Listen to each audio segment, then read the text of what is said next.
kicked in, but KRA will use the old laws to collect revenue, even as Ruto continues to insist that Kenyans wouldn't have rejected the bill if he had adequate time to explain to them about the finance bill. This event comes as the Gen Z held a meeting on Space with activist Miguna, who advised them to record the events today for safety reasons. This is a collective struggle. I just want to urge everyone that we have to be united in the struggle. Because of course, if we are divided, he's going to win over us. And as I said yesterday, and I continue to say, this is an intergenerational struggle, even if led by Gen Zs and the millennials. The issues we are dealing with, the issues of impunity, the issues of corruption, the issues of abuse of power, these are not issues that affect one generation.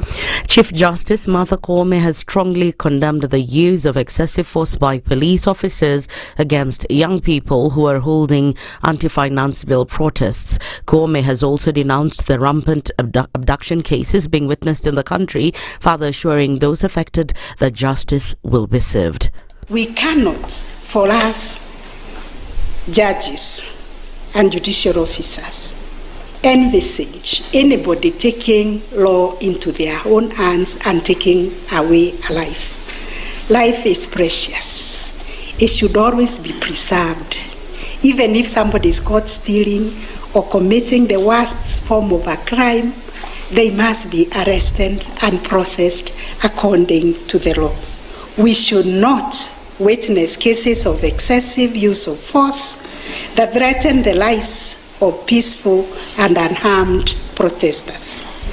The Directorate of Criminal Investigations is asking the public for information that could lead to the arrest of suspects seen on surveillance video breaking into and looting multiple businesses during the anti-finance bill protests. In a statement, the DCI stated that they'd recovered numerous CCTV footages in which several people were caught committing felonious acts under the guise of peaceful protests. Several businesses were looted during the protests, with President Ruto claiming on Sunday that intelligence reports revealed heavy mobilization goons who raided Parliament, with some targeting the Armory and the Mausoleum. Former Nandi Hills MP Alfred Keter was questioned at the DCI headquarters yesterday after he was arrested and later released on Sunday. Keter said that he'd been questioned about his relationship with retired President Uhuru Kenyatta and Deputy President Rigathi Gachagua, as well as his involvement in the exportation of weapons from DRC. And then the questions that I was asked, one of it is my relationship with the former president, Uhuru Kenyatta, and my relationship with the current deputy president. And then issues to do with arms from Congo. I think it is a movie. But let us allow it to go as per the law. But generally, don't intimidate us into silence. Keter was accompanied by Azimio leaders, including Wiper leader Kalonzo Musyoka and Nairobi Senator Edwin Sifuna, who raised concern over the disappearance of innocent Kenyans. We are aware that there are still a number of Kenyans, very many Kenyans who are still missing. When we have asked the DCI officers here, they have told us that it is not them who took these people. So, despite the promises that were made by Ruto during the campaign, he is still maintaining police hit squads, people who are not even known to the police. And they are the ones conducting these abductions. At least for Alfred Keter, there were people there to film it. And that is why he is still safe here. As a father, I would never wish what happened to Alfred Keter to happen to any one of us who have children. And in the international scene, the death toll from multiple suicide bombings in the northeastern Nigerian town of Goza over the weekend has risen to 32. The country's Vice President Kashim Shettima has said Saturday's attack involving female suicide bombers targeting a wedding, a hospital and a funeral was one of the worst in northeast Nigeria in years, a reminder of the darker days of the country's long-running jihadist war. That's the News Wire. I'm Leah Ubaga. You find you as a state officer, instead of thinking as a Kenyan, you think like a tribal person. Let me tell you something. The biggest problem we have had in this country is a leadership deficit. There is nothing that you are going to do in the process of change if you are not a risk taker. So you really have to pursue your vision to a logical conclusion and even be ready to step on people's toes. When it comes to the economy, you can run away with it. They say statistics are like bikinis. They reveal a lot, but they conceal the vitals. And so government people would throw statistics at you and tell you they're revealing a lot of information to you, but it's really concealing the real vitals. We need to get out of that, because when we want to grow our democracy, one basic thing that really requires to be understood by the political class, by all of us, is institutions are critical. This is the Situation Room, the only way to start your day. 3, 2. Everybody, welcome to Kenya's biggest conversation. Heri Latifa, Muga, Madam Du, nimesalamia wote sana. Tumepokea salamu, asante sana. Hapa Garissa today the weather is very good, only that baridi inatupeleka mbio sana. Sasa baridi ni degree ngapi hapa? Hata sijui, lakini madam tunakauka sana. If you want to follow the money trail, you've got to think like a thief to be able to catch that thief. A slap from a friend is better than a kiss from an enemy.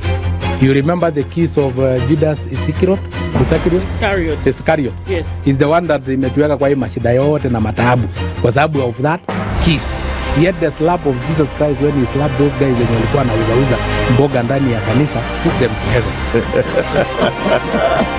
The Situation Room, Kenya's biggest conversation. If you go out of this country and come back the same person, then you have a problem. Buy land, 1 million. Put it there for 5 years. What's the purpose? It'll have increased in value. No, that's the thing. That's darkness. You know, that's an eclipse. You don't do that.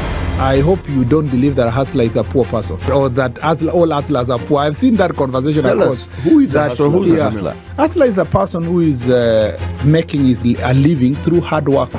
Corruption in Kenya is a political accusation. The people who are actually corrupt are not pointed fingers at. Kenya is not free.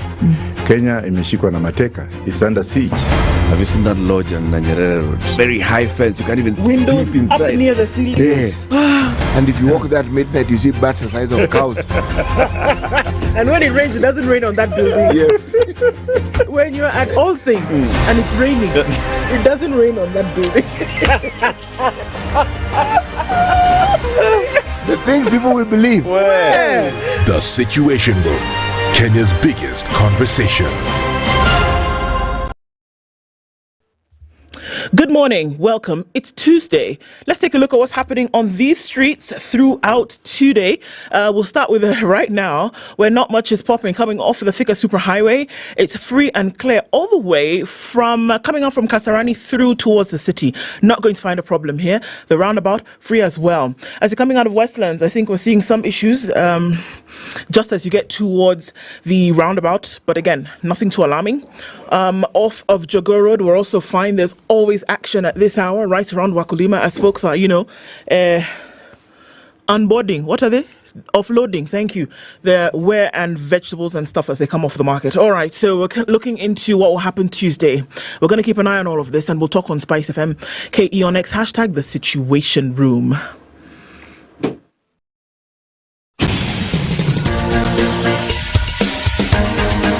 This is the Situation Room, the home of hard-hitting political commentary and penetrating insights about the state of the nation. This is a talk radio experience like no other. The Situation Room, a place for hard truths, debates, and elevated conversations. The Situation Room, witty, political, engaging, deep, controversial. In the room, we have C.T. Muga, researcher, academic, seasoned political observer, a fountain of wisdom in these politically uncertain times. Ndu Okoh, Nigerian by birth, Kenyan by choice, communications expert, Pan-Africanist, a truth seeker and believer in people power, and Eric Latiff, agent provocateur, the man in the chair, seasoned journalist, news hound, a man who believes in punching up, not down.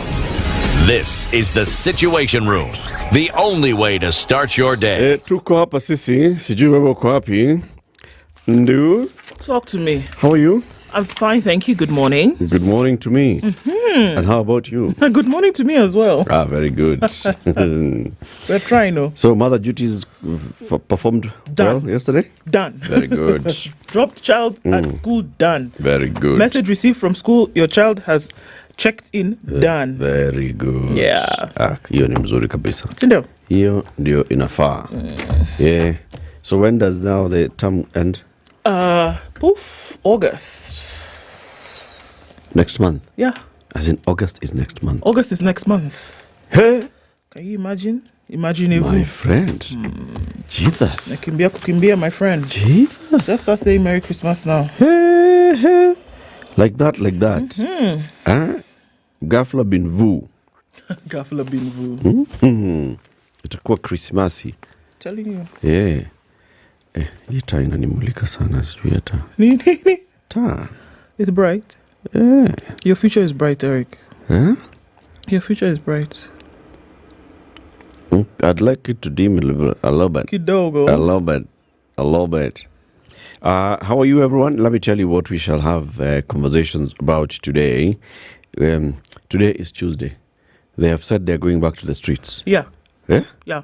Where? Hey. Hey. And the push now is for what? The push is empty.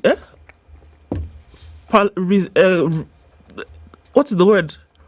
Something parliament. Occupy. No. What is it that people say when parliament needs to be disbanded?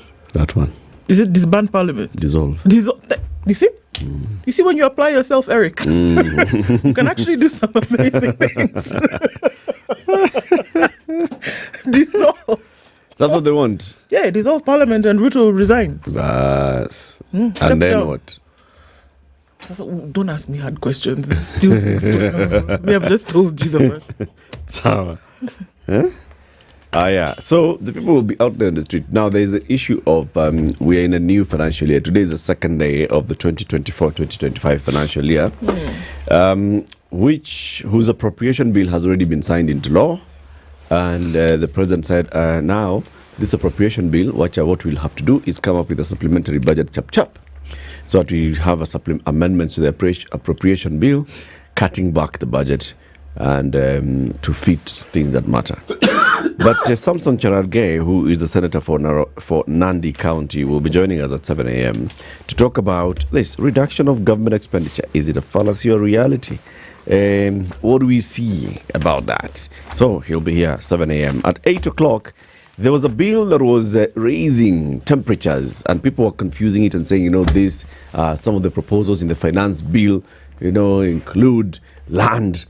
They want to steal your land by converting your land from freehold land to leasehold land, and now taxing it. Then taxing it. That's a land grab. It's unconstitutional.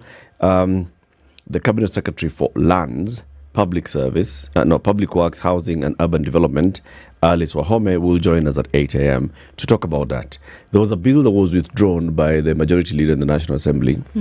Apparently, there were even some two bills. There was a bill that was sponsored by MPs. There was a bill that's sponsored by the Land Ministry.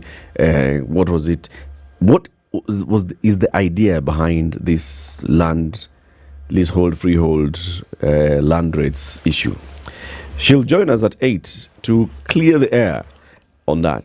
And then at 9 a.m., abductions, extrajudicial killings, what we've seen so far. The Kenya National Commission on Human Rights actually now released fresh figures. Watch out that thing at those people, they told us about Githurai, now they said, it is not, yeah. You know what?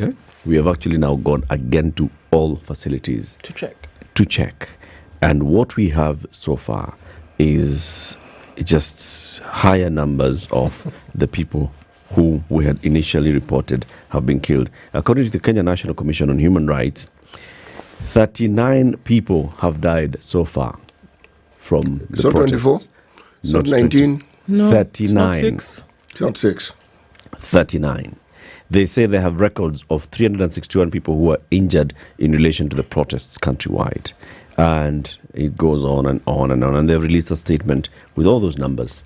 And they're saying that actually we have the names, the gender, the age, the hospital, the morgue, where you can find the people that we are saying have died. 39 people. 39. So we'll be joined by somebody who's been very, very, very active in this protest so far, in seeking to get people to understand what's going on. Hussein Khalid, he's the CEO of Voices of Community Activists and Leaders of Africa. It's called Vocal Africa. He'll join us at 9 a.m. to talk about these things: killings, abductions, the rule of law, and everything else. Sawa. It's a packed Tuesday, 16 minutes after 6. We are live streaming everywhere that we normally do, on YouTube and Facebook and where else, and TikTok and Radio Garden, and we're live on SpiceFM. Tell us about the weather. This is the Situation Room, the only way to start your day. The weather with SpiceFM. It's partly cloudy in Nairobi this morning. We'll see highs of 24 and back down to lows of 12. 13 and mostly clear in Nakuru with highs of 26. We'll see lows of 13 and 11 will be the low in a partly cloudy Nyeri, going to highs of 23. 23 will also be the high in a clear Eldoret at 11. Looking into Mombasa, it's cloudy at 23, highs of 29, and Malindi will go to highs of 28 and lows of 25. Kisumu is clear at 19, highs of 29, and into a partly cloudy Kakamega at 17. We'll see highs of 28. Kampala's clear at 17, highs of 28, and we'll see highs of 30. In a mostly clear Dar es Salaam at 24, coming down to lows of 23. We're looking into a cloudy Johannesburg at 8 degrees, highs of 19. While Lagos is mostly cloudy at 27, we'll see highs of 31 and lows of 25. Mogadishu is going to be sunny at 25, currently highs of 30. And at 14 is partly sunny in Addis Ababa with highs of 21, we'll see lows of 13. Let's look into a mostly cloudy Kinshasa at 23 with highs of 31. It's raining in Beijing Tuesday afternoon at 23 degrees, going to highs of 25. It's also raining morning in Paris at 15 with highs of 19. Cloudy going towards rain in London at 15. And Monday night is clear in New York at 22. Coming into Wednesday, we'll see highs of 27 and lows of 17.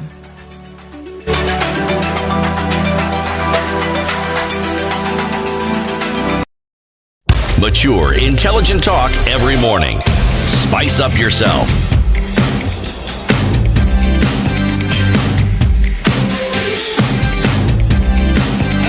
Mornings done right. 94.4 Spice FM. Watu. Ui. What did I do? Watu wote. Viumbe vyote. Hey. Awaye yote. Sifu Mungu. I love that song. I heard that song before I came to Kenya. Very good. Peter Kiaria says, good morning from Mombasa. Good morning, Spice Team. Ndu, how is your Jaber? How is you, Jaber? What? Yes, it's you who's being referred to. My Jaber, unametame. Oh, Jaber is now me. Utakunywa nini? Wallet city ameleta. Okay, sawa. Wow. Okay. Latif, the other day Zakayo called you my friend until you empathize and sympathize with him. City, how is the city? Well, the city is what it is, and it's going to be more of what it actually is. Let's see. Yes. But let's talk about myself, because this is a subject I can speak about from a more informed position. I am well. Okay. Yes. Here we go. Cold weather though, but I am well. Not as cold as it was, a couple of days ago, but let's see. Good morning, Spice Team, says Rose Grace. Jimmy Gakio says, good morning, Team Spice. Viva, indeed. Karanja Njehia says, good morning, rise and shine. We are rising and shining. We love you guys. Nyaboke, make sure Mambo iko sawa sawa, says Evans and Tabo. Say hi to everybody. Akuletano Newshound, sawa. Eshfan Gikonyo says, hello, welcome to a new Kenya. Shadrach Kane is tuned in this morning. Sir George Gashori is speaking up this morning and saying, good morning, my good people tuned in from Manchester. Looking forward to a great show. CJ spoke too late. The damage is already done. Really. Robert Mbogo is tuned in from Mombasa. Stella S, good morning. Glad you're back safe and sound. And do thank you so much, Stella. Peter Muindi says, good morning from Nagasaki City. You know where that is? Good morning, Princess Leo. Good morning to you. How are you? What are the odds that Schiff and Shah will be pushed again till October? Let's see. Rogers Nyange is also tuned in. Bash Khalas says, the best of humans are those who are most beneficial to others. I couldn't agree more. Kabogo says, good morning, Spices. We celebrate you. Well, good morning to you, sir. CT, please sing for us. Jamriambo Koth Biro Goyo. Goi. The liar, it's going to rain on you. Mm-hmm. Yes, it was a song that Yes,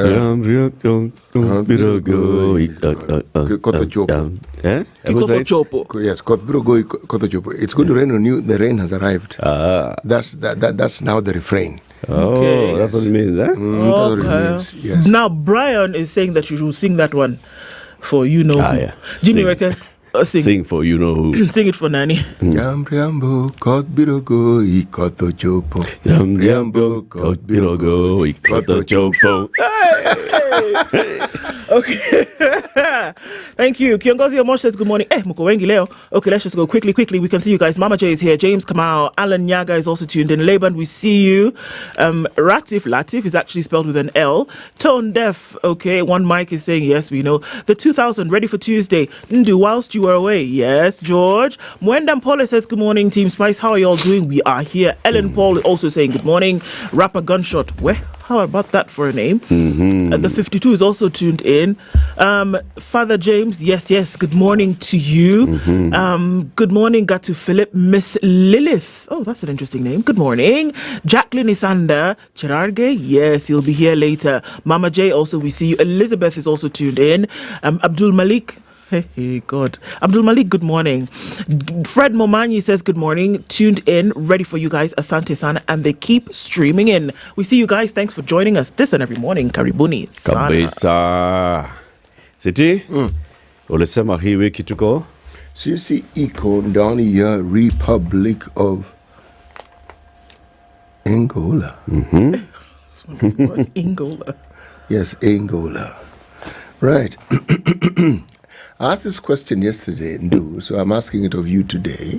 We know of Anglophones, we know of Francophones. Those who were entities that were colonized by the Portuguese, what do we call them? They're Lusophone. Good. See? Yeah. Wait. Engineer Okoh did not waste his money. Not happy. Yes. Because before I was doing this deep dive, I had no idea they were called Lusophone. Yeah, and there's just a handful of them. Yes. Si wengi, lakini wako. Sasa, tuingie kwenye methali, sio? Right. This one. One who throws a stone forgets. One who is hit remembers forever. One who does what? If you throw the stone, you forget you threw the stone. The and one then the stone hit. How waste. In fact, I have a scar here on my face. Remember? Some little kid threw a rock at me. When you were kids? When we were on the jungle gym. Hit me in the face. That child? It was a boy, no Never less. forgotten. It was a boy. Yeah. The ones who do these strange things. Why are you calling him a little kid? Because at the time he was a kid. Yeah. So was I. Yeah. It's making me sound like you are the big person. I was, because I did not fight back. Yes, and she did not throw the stone. She was not a hooligan. Thank you. I was just on my merry way playing in the mud with my friends. No, history. Just playing with my friends in the mud. Until the lion learns to write. The tales of the hunter. The tales of the jungle. Those things. Look at the headlines. The front page of the Standard this morning. Between a rock and a hard place. Today, the youth are occupying everywhere. Until my children did not go to school, I beg. To honor their fallen comrades and to put pressure on the government on matters governance, yesterday the new budget cycle kicked in, but KRA will use the old laws to collect revenue. This has put the head of state in a catch-22. What will he do next? July 1st, presented Treasury huge budget headache. Who is who in the UK election? Also, they're also doing this thing. Now, theirs is even more interesting because if you look at it carefully, you'll find it's going to mark a drastic end to the Conservative Party. Indeed. Yes, ni shida kubwa. Iko. And guess who's holding the spoon? Tuendelee. Okay. How about we send observers? Cool. We should. Mandago in court over education fund. 1.1 billion shillings is the amount of money that families had put together, and they're going to sit. Official who chairs the Wasingishu County Education Revolving Fund has distanced himself from the controversial fund that allegedly swindled parents of 1.1 billion shillings, saying he did not chair the fund that sought to take students abroad. Okay, so who did? We'll see. On the front page of Le Nation, Ruto's budget doublespeak, whereas President has directed Treasury to implement budget cuts across both the national and county governments, his push for more borrowing beats the very purpose which the austerity measures were intended to achieve. Okay. So they've been in Haiti for a whole 7 days, and Kome, who is the Inspector General of Police, says no police officer has been killed in Haiti. Sawa. So, of the things that he could speak about, this is the thing that he has chosen to speak about. To speak about. It's okay. Yes. Yeah. There's been that kind of stuff in the evening. He was responding to claims. There are social media claims that 7 officers have been killed. He said, has he commented at all about the protests? Those ones. Which one? The ones in Kenya? Where 39 people have died? No police officer has been killed in Kenya in the protests. No police officer has been killed. Continue, please. Okay, so 3.2 billion. You like that? No, I don't know. It could be a debt. It's a good one. But we don't know if it's true. 3.2 billion shillings cash for elderly released. Money to be deposited from tomorrow. Let's see. Pesa nini? Pesa ya elderly. Right. Is it going to follow the same trajectory that the capitation followed? It will be deposited. It was deposited. It has been deposited. Si hata pesa ya if I'm saying it was deposited, you talk to the head teachers. What? I said pesa ya second term coming soon. Coming soon has not come. Cooking oil. Soap prices to go up. Costs set to rise after Kenya imposed a 10% import duty on crude palm oil, a key raw material. Crude is used for making all of these things. Crude palm oil, rather, is used for making all of these things. And there's an import duty that has been levied here, and it's going to affect the cost of these things. Sour. The Olympics are coming up in July. You know that, yeah? This month, at the end of this month. Paris 2025, and everybody's gearing up for that, so that should be fun. All those protests in Paris died down, didn't they? Yeah, but they're sure to rise again. They're new protests. There's always a new protest. After this snap election, because of the party that has claimed the majority in round one, people are protesting against the party that has the majority. So, but and Le Pen is still trying to make France great again. It's coming. Le Pen is yule jamaa anaitwa Le Pen. Yule dem. Oh, ni daughter wa yule jamaa. Ni daughter yule jamaa. Ah, Le Pen. Le Pen. Le Pen. How do you pronounce it? Pen. P-E-N. Jamaa na lugha yao. Andika vizuri pen. Alafu anaweka pon. Sasa so P-O sasa nini? Higher. The Business Daily. Murkomen on the spot for delaying lowering expressway toll fees. The Kenyan government has delayed lowering Nairobi expressway toll charges despite the falling inflation and strengthening of the shilling against the dollar, boosting the earnings of the Chinese firm that owns the road. The Business Daily has established that the Ministry of Roads and Transport is sitting on an advisory from Kenha to lower the toll charges that were reviewed upwards on the 1st of January. The Highways Authority, which regulates expressway operations, reckons that the strengthening of the shilling and the lower inflation should trigger a drop in the charges. Lakini Murkomen nani? Asema ngojeni kidogo. Nitawaambia. Mystery of Russian fertilizer cargo that did not reach Kenya. A consignment of 564 tons of fertilizer donated to Kenya by Russia last year disappeared in the high seas. New details show, pointing to a possible theft of the agricultural input. Not really. The missing consignment was part of the 34,400 tons of raw fertilizer material that Kenya received from Russia during its charm offensive to win the backing of African countries in its deadly battle against Ukraine. The raw fertilizer material was expected to be used in tripling the production of ready-to-use products for distribution to farmers across the country, according to Auditor General Nancy Gadongo in her latest report. The public auditor says that missing consignment did not arrive at the port of Mombasa, suggesting it left Russia, it got somewhere, it went to the wrong Kenya. You know, people can change them up. It's very possible, you know? It lands somewhere, they say, You're the captain of a vessel, and you're there, boom, boom, boom. You're there, maritime, you need changing map. Okay, so where is Kenya? Kenya coordinates are 0550555. Okay, you go there. Longitude west. Hey, Kumbe, you're thinking that's Kenya. Oh, welcome to Mombasa. offload. Sign here, go back. Ask the captain of the vessel. I took the thing. I dropped it. People said welcome. I took to Mombasa. Shockaroo. But I have a question. This one signed by Kenya. Was it paid for? Did money change? It was a donation. Let me just ask the question. It was a donation by Russia. The fertilizer was coming to Kenya. Yep.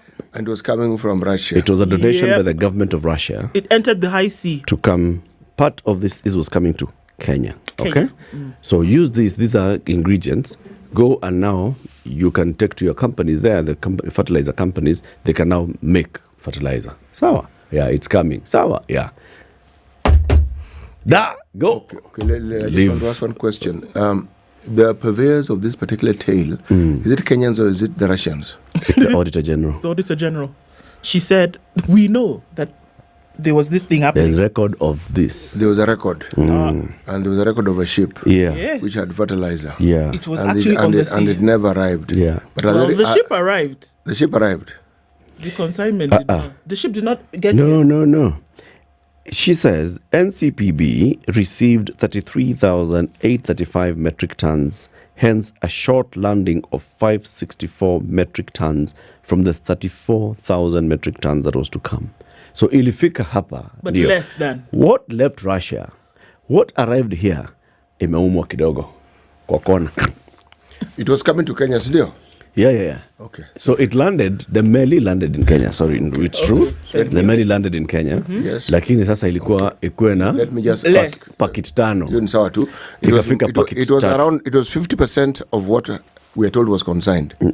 Just kidogo. 34,400 was to come. 34,400 tons. Yes. 33,385 arrived. Some 564. We're talking about 564 tons. Yeah. I'm missing. But from Russia to here. You see the way a tanker takes water, you're going from Dagoretti corner to South B. Nabeba maji. Ukienda maji. Amagari ya takataka. Yes. If you're behind that car, where? It's understandable. No. At 34 and then 33 arrived. There's some 564. And the cause of the short landing was not explained. The 564 tons of the missing raw fertilizer would have produced 1,643 tons of ready-to-use fertilizer. Let's focus on the gains. Value 197 million shillings. At the price of 6,000 for 50 kilogram bag. Yes. No, we were not giving thanks in all circumstances here. No. The majority, the bulk of it arrived. Correct? Yes. Then I mean, it's negligible. If that 500 is the one which had arrived, then we would have a serious problem. Okay. If the 33,000 now was missing. But 34, then minus 1. What's wrong? Where's the problem? It's not even 1. Nancy, surely even you, sometimes these things, we need to be informed, but also. Kitu ingine si lazima tunashout. Yes, come at 20, out of 34. At least. Hey, God, may God forgive us. Why? Tuambie about the Star. Right. This is the free copy of the Star. That is a message in the tail green corner. Right. Ruto under pressure to overhaul government. I don't know. Who came up with this? Who says the president under pressure? Maybe he told somebody. No, I don't think so. When I observed the interview that took place on Sunday, the president was not under pressure. There's no pressure. No. No, he got a bit uncomfortable from time to time, but he was not really under pressure. If he kept crossing his legs, then I'd figure this guy is under pressure. He did not. Stoic, he sat, answered questions. There's no art to tell the mind's description on the face. Latiff. Let me say this. Yes. No, the president is okay. This pressure they're talking about, these guys had better explain why they think he's under pressure. I don't think he's under pressure. Kirinyaga man earns a living by recycling waste. If you visit Practice Moose workshop in Kutus town, Kirinyaga County, you may come across a plastic item you threw away. So if you've lost some plastic, go to Kutus. You might find it there. He always ensures it finds its way back into your house. The garbage collector earns a living by recycling waste. All right? Female rangers are breaking barrier to conserve wildlife. In the vast rangelands of Taita Taveta County, women are defying community norms that have long hindered them from taking part in conservation. The bold female rangers are shunning traditional household chores and joining their male counterparts in the conservancies determined to break the gender barriers. The way it's written, it has a sexual bias. It's wrong. You cannot say and suggest that the only chore that women had before was cooking at home. It's not true. Okay, because if we say that is true, then the inference is that now that they are rangers, there's no cooking at home. There's no cooking happening at home. Right. Bang in the middle of the paper.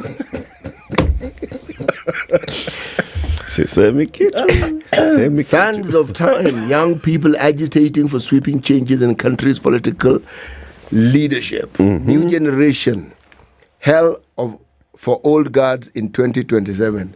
This is actually a true story.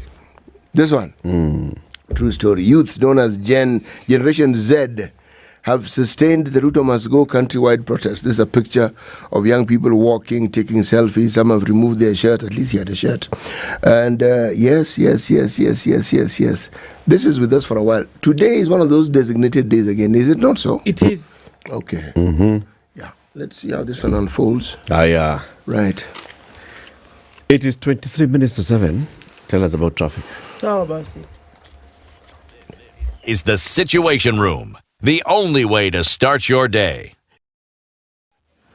It would appear as though we're not going to have a traffic issue this morning, but we're going to wait and see what happens. It's going to 7 o'clock and there's nothing, not a thing on the Thika Superhighway in terms of traffic. People are going into the city, out, not a problem. Even the Globe Cinema roundabout is just rounding and people are able to go on, off, down, up without a problem here. People have finished offloading their vegetables around Wakulima and now they're on their way out. So there's a little smidgen of traffic on Haile Selassie, but that's about to disappear. Jogo Road, looking at Kangunda Road, nothing happening here at all. Coming out of Westlands on Waiaki Way, that too. Naivasha Road, touching nothing as you get onto Ngong Road this morning. Langata Road, people are now trying to traverse that carnivore area, coming off Uhuru Gardens, getting onto Langata Road, and then you get towards Nyayo Stadium at the roundabout, nada. On the Eastern Bypass, then getting into the city, traffic is moving, coming through towards North Airport Road. It's going to slow down a little bit around Cabanas and then head on towards Mombasa Road or go back towards Outer Ring. I don't think we're going to have a traffic issue today, but we're here for it to wait and see what happens. Talk to us as well. SpiceFM KE on X. # The Situation Room. Mature, intelligent talk every morning. Spice up yourself.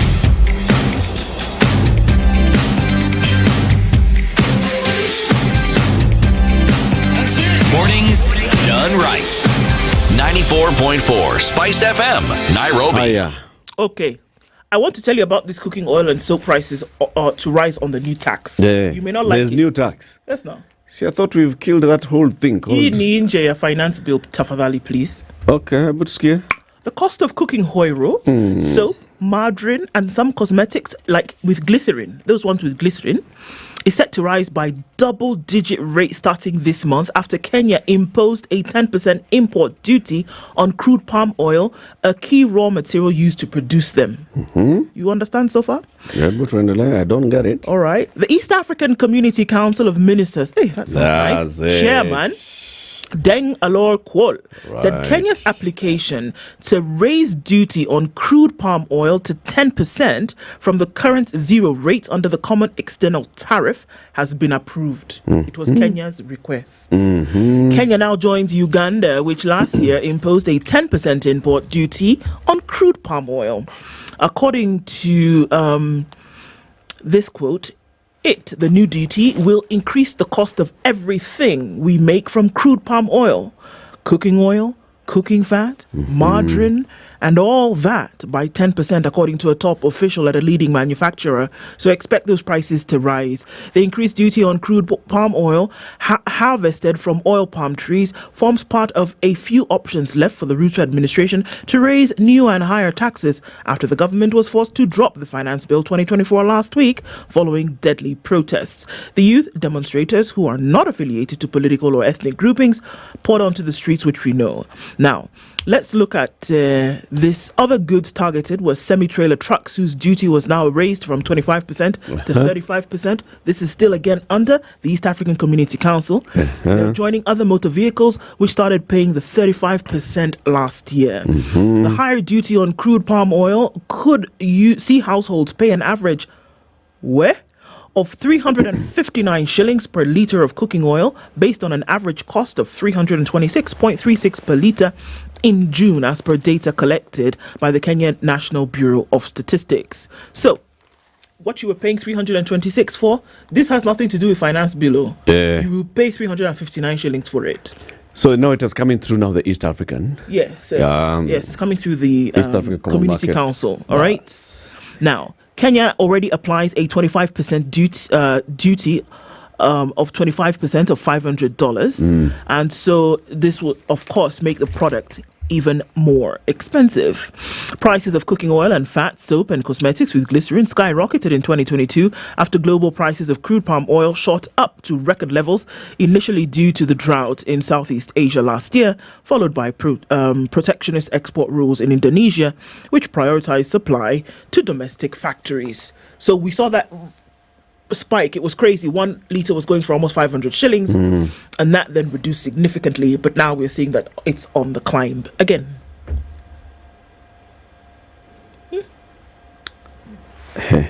But now, is this because this is under the common market external tariff? Is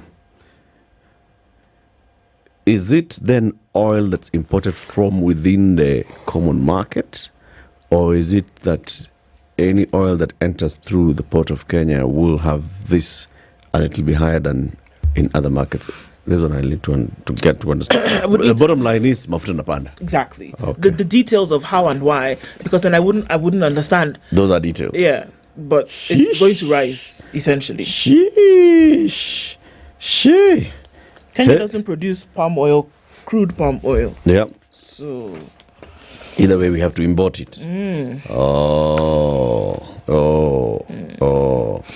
So now, yesterday, sitting, there was a story there about, NHIF and the amount of money from the audit that shows how money was going, and there was some, type some money that was being paid according to claims. Excuse me. Bless you. Another one? Imetosha. Okay. For now. All right. According to, here's the story. The National Health Insurance Fund has claimed that it paid out 368 million shillings in excess claims due to typing errors, and it has no proof of where the money went. In a scandal exposing leakages within the fund managing billions of shillings belonging to Kenyans, Auditor General Nancy Kadongo revealed that in the year to June 2023, NHIF paid 814 million shillings in claims, yet hospitals had only billed 447 million shillings through some 10 schemes. NHIF then blamed the excess payment on typing errors by hospital clerks, but could not provide proof of either having recovered the excess payments or asking the hospitals to reconcile the data. Review of the payment data revealed that the hospitals billed 447 million against claims amounting to 814 million, resulting to unexplained variance of 367 million shillings. There was a typing error. I don't. So who typed? Who typed the error? I don't know.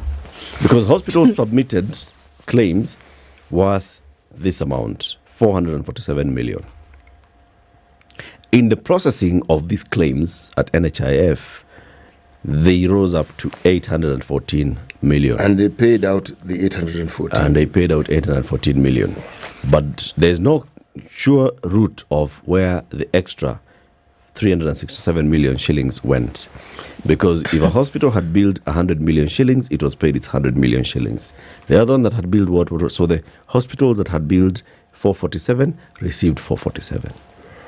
The other 367 is Nikama ile fertilizer too. It'll drop along the way. The story, if you recall yesterday, was more explicit. And the reference was the Auditor General's report. Yeah. It wasn't one individual. There weren't two individuals. There were several. There were women whose details were entered several times. Otherwise, in Kenya, known severally. Okay. There were individuals again whose condition and ailments and the recompense for it were entered severally, and it was not one incident. Okay? So there were detailed explanations and even the amounts attached to each of those. This was an article that appeared in the Star yesterday. Okay? So when one says one doesn't know, then one needs to go to the hospitals who actually presented the documentation to make the claim. So if there was a typing error, as they say, the typing error was that names were repeated. But it wasn't in one hospital. Remember, this was now the catch. It was this person having visited several hospitals for the same ailments and the hospital billing NHI for the same ailments at the same time. So Kwani, this guy, he's getting treated all the time at different places. Same guy. I go, same guy, get treated here, get treated here. Yes. Am I not getting Lady better? goes into labor here, goes into labor another place, Surely. another place. And now you see, that's the problem. And this is what the Auditor General flagged and said, this doesn't make sense. Yes. Huku haya kijiri, a glitch at NHIF entered its second week yesterday, dealing a blow to patients reliant on it for payment towards kidney dialysis. The system hitch has caused a major backlog in the approval of dialysis sessions, inconveniencing thousands of patients with a life-threatening condition. Patients fully reliant on NHIF have been forced to raise alternative cash to pay for dialysis or miss out on the treatment. Jonathan Walla, the chairman of the Kenya Renal Association, said NHIF has linked the situation to the initially planned switch to the new NHIF on July 1st. The shift to NHIF has since been postponed to October 1st amid challenges with the digital platform designed to support contribution and registration into the scheme. My friend. Imagine. Now, you know, it doesn't really, these all other stories, you imagine somebody who is on dialysis. It is because their kidneys have failed. Yes. It's end-stage renal failure, all right? And they need to go for dialysis sessions, say every week. And they are coming from far-flung places. Boarded a matatu here, taken a boda there, arrived at KNH. Your system haijamka. Can you imagine? And you've traveled all the way and you're sick. Sasa mpaka lini? Sasa sijui utapiga simu. Utatoa cash. Unless ulipe cash, sababu NHIF sasa ilipi. And that's it. And that's it. And that should be okay. And you figure it out, man. If you don't have cash, then you wait until the system is working. Yeah. When someone goes for dialysis, it isn't as though they were determining whether they should go for a walk in the park, go for dialysis. I'm bored today, let me go for dialysis. Or go and have something to eat. Yeah. No. You have to. Otherwise, you start getting into some serious trouble, some life-threatening trouble. Why now? When there's supposed to be all these things happening as entering a new system, why are there suddenly glitches in something this pertinent and something this necessary? These have been the issues all this time, and one has to ask the way in which it's being presented. Is NHIF really the panacea to all of this? Is it really? Is it? Or are you going to continue to have some kind of human intervention? I call it human intervention because that's exactly what it is. Why suddenly then is there a glitch? For me, this is a never-ending story. Something needs to be done, you decide, well, let's overhaul it. We had a problem, so we were told, with passports. We are not certain whether they couldn't print enough of those books. The printers. We're not certain whether the paper was unavailable. There are many stories around it, but we did get some new equipment, and we're told that the passport problem was solved. It hasn't. No, it hasn't. Same backlog. Not same, but whatever was promised has not happened. It is a story. People do get passports, so that they don't. Even previously, people were getting passports. But the idea was you have this new equipment, backlog done away with. That will be printing passports. This one is the one which is going to be printing so many passports, you will not keep up with the passport being produced. Sort of like thing. In fact, they'll be begging people to come and take passports. Yeah, we'll start printing passports. Students. And delivering to your house even. In secondary school. You are in Form 4. How old are you? 17. When are you turning 18? Next month. Let's print come and get a passport. I do not believe that in this country, whenever we are told something is bad, it has been working though with issues, and that the need is for us to overhaul it and bring in a new one. I am not certain that is the solution. Neither am I. Because it's never really explained to you in detail why it is the system is bad and why we need to replace it. Usually, replacing the system means you buy something, Abi. Yes, you do. And there's usually somebody who's doing the buying. And that machine is supposed to do what the other one was doing. The only thing is that it's supposed to be better. Faster, more improved, faster, more per second, yes. What really concerns me is that the team at NHIF, the team at SHA, the team at the Ministry of Health have had 8 months to think through this thing. Come on, man. And the one thing they do not want to do is say, okay, you have a new system. Because what we've been hearing is that this new system is not compatible with the NHIF system. So now NHIF was preparing to switch off and then now switch on, then do what?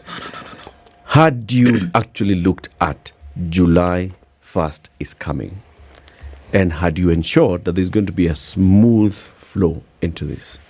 Because when you get to such a situation where, okay, let's even say that you have realized, oh crap, this system is not going to work. Have you communicated to the hospitals and the service providers and told them, guys, it's okay. What we are going to do is we are going to give you a black book. Okay? Patient comes, write on the black book. We shall reconcile this thing. As long as patient comes, write on black book, take a photo, whatever. If the system has an issue, but we are not going to let people suffer. These are patients who have renal failure, kidney failure. They must have dialysis. Now you can imagine there are others who are undergoing cancer treatment. They must get their treatment. You can people and who the list goes on. The list goes on. You're getting into hospital and you're being told,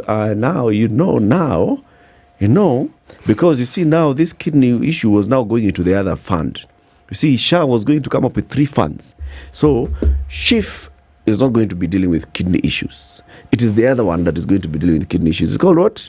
The critical illness, critical care illness and fund. Yeah. Okay. Now, because this thing is why people who have now those emergencies and critical ailments are somewhere suffering.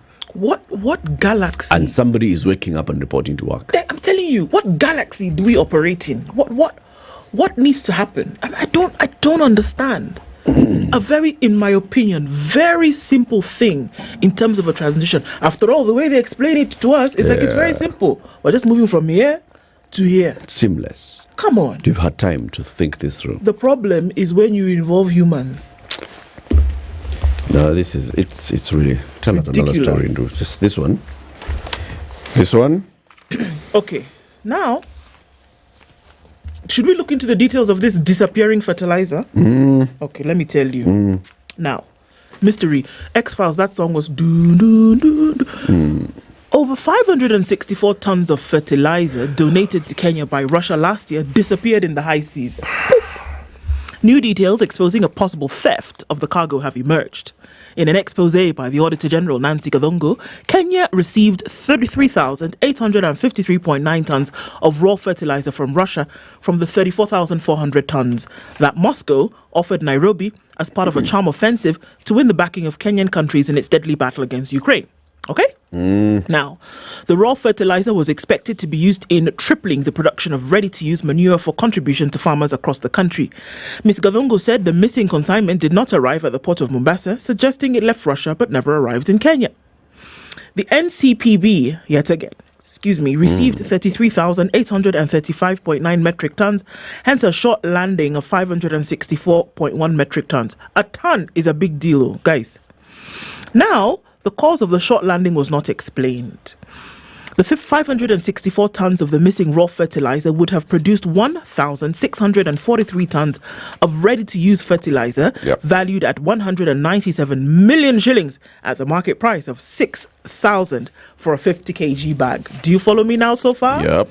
The Russian embassy in Kenya in August last year noted that the 34,400 tons that Moscow donated to Nairobi would produce 100,000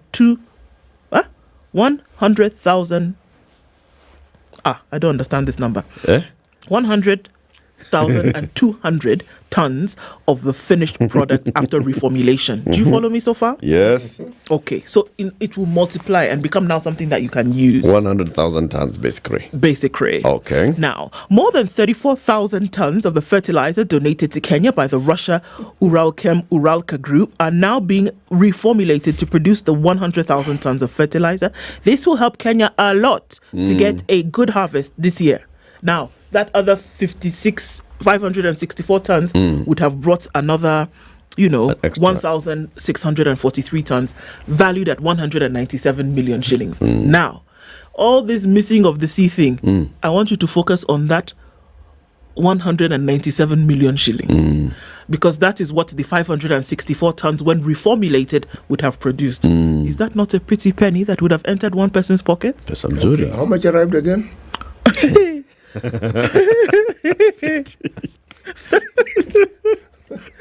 Okay, they sent, we are told, 34,400. Left Russia. Okay. Now, what landed in Mombasa, what the NCPB received was 33,835. They documented that is what they received. They even 0.9. That's what they documented as receipts. That's what they documented I think focus on that little detail. On what was documented as received. Yes. So now, join that documentation of reception together with 197 million shillings. Then have a party. Yes. Go ahead. Yes. Russia sent what they were supposed to send.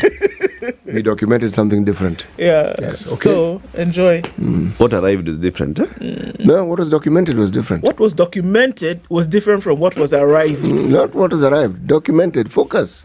Now, this story of Ati lost on the high sea. When your ship is moving, then things just suddenly fall off the sea. Yes. Fall off the ship. They do. This is not the Titanic. You have to give an explanation that makes sense.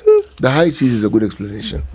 Okay, something has to kind of they fell off. It has to. Something has to have happened to it. No, you see now. See, how do we know what left Russia?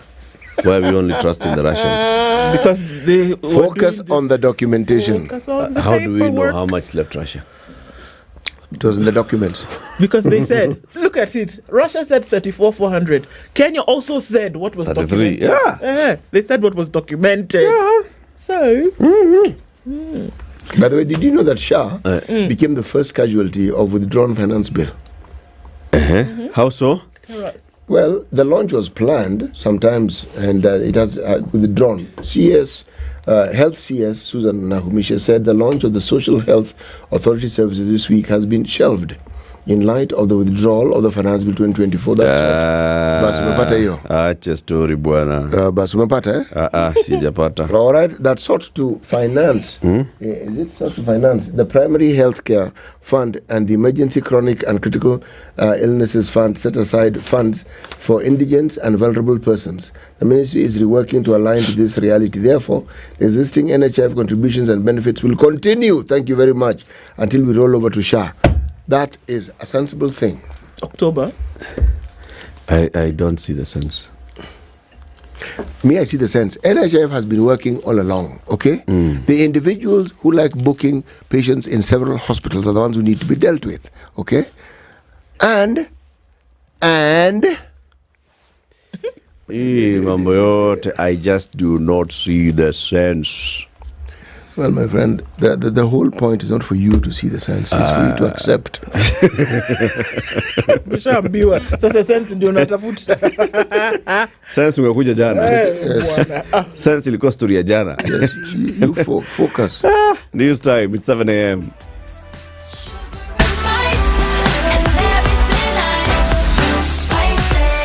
Spice up your life.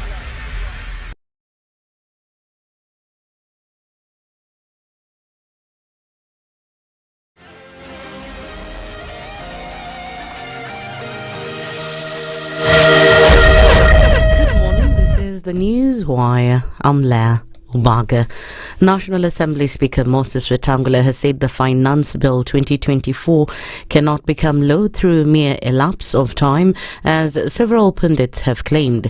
Wetangula, in a communication to members of Parliament on basic applicable procedure and implications of the rejection of the Finance Bill 2024, said it was notable that the House had already passed the Appropriation Bill 2024. The Speaker informed MPs that the new financial year started Monday with the instruments which authorize withdrawal of funds from the Consolidated Fund for utilization by the national government being the Appropriation Act, which is indistinct from the Finance Bill. Rarieda MP Otiende Amolo, in a letter to Wetangula, said that he had drafted a bill to repeal the Finance Act 2024, currently a bill, in light of the public rejection of the bill and the subsequent decision by the President not to assent to it. Kenyan youth, popularly known as Gen Z, are today set to occupy everywhere to honor their fallen comrades who died during the anti-finance bill protests last week. Gen Z say the protest is also aimed at pushing for President William Ruto's resignation, as he has failed on how he is governing the country. Yesterday, the new budget cycle kicked in, but KRA will use the old laws to collect revenue, even as Ruto continues to insist that Kenyans wouldn't have rejected the bill if he had adequate time to explain to them about the finance bill. This even comes as the Gen Z held a meeting on Twitter Space with activist Miguna, who advised them to record their events today for safety precaution. This is a collective struggle. I just want to urge everyone that we have to be united in the struggle. Because, of course, if we are divided, he's going to win over us. And as I said yesterday, and I continue to say, this is an intergenerational struggle, even if led by Gen Zs and the millennials. The issues we are dealing with, the issues of impunity, the issues of corruption, the issues of abuse of power, these are not issues that affect one generation.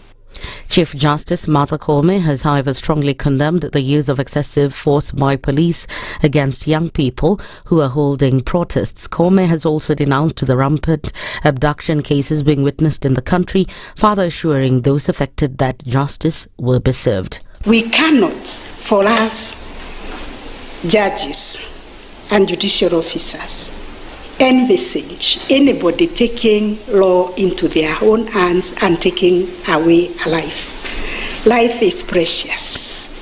It should always be preserved. Even if somebody is caught stealing or committing the worst form of a crime, they must be arrested and processed according to the law. We should not witness cases of excessive use of force that threaten the lives of peaceful and unharmed protesters. And the Director of Public Prosecutions, Ranson Ngonga, has said individuals who are involved in acts of lawlessness during the anti-tax protests will face the full force of the law. He said the mass protests witnessed across the country recently led to loss of lives, damage to property, and left many nursing serious injuries. Ngonga directed the DCI to expeditiously conclude investigations into all acts of criminal nature and forward the file to his office for the necessary action investigation. This event comes as the DCI has urged the public to share information on CCTV footages released of individuals who looted and destroyed Kenyans' businesses. That's the News Wire. I'm Leah Ubaga.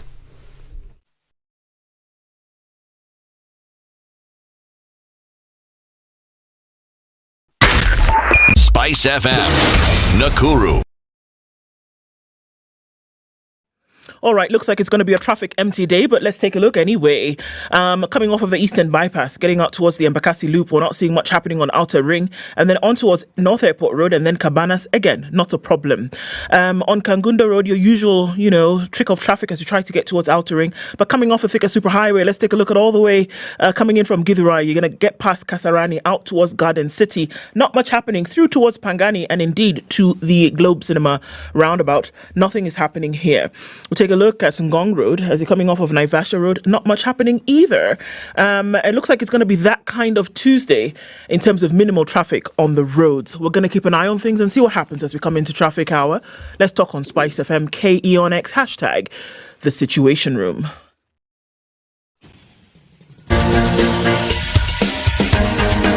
This is The Situation Room, the home of hard-hitting political commentary and penetrating insights about the state of the nation. This is a talk radio experience like no other. The Situation Room, a place for hard truths, debates, and elevated conversations. The Situation Room, witty, political, engaging, deep, controversial. In the room, we have C.T. Muga, researcher, academic, seasoned political observer, a fountain of wisdom in these politically uncertain times. Ndu Okoh, Nigerian by birth, Kenyan by choice, communications expert, Pan-Africanist, a truth seeker and believer in people power, and Eric Latiff, agent provocateur, the man in the chair, seasoned journalist, news hound, a man who believes in punching up, not down.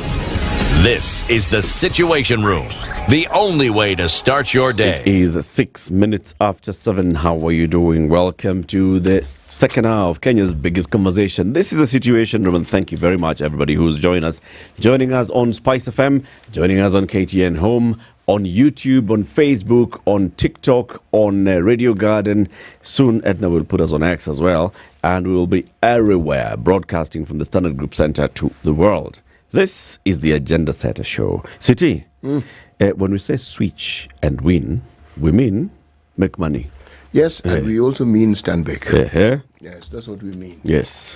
Meaning, if you have an account elsewhere, good for you, but you have opportunities that you shouldn't miss. You can switch to stand back. Now, why? Well, among the many things stand back offers is this. One, if you were to open an account and you were to deposit the sum total of 50,000 Kenya shillings, apart from just having an account which has 50,000 Kenya shillings in it, you will be eligible for a draw. There will be a monthly draw, and there'll be one huge draw. Now, the monthly draw offers you 200,000 shillings in case you are the winner, 100,000 shillings in case you're the first runner-up, and if you are the second runner-up, 50,000 shillings. Now, the grand draw, you have a whooping 1 million Kenya shillings for the winner.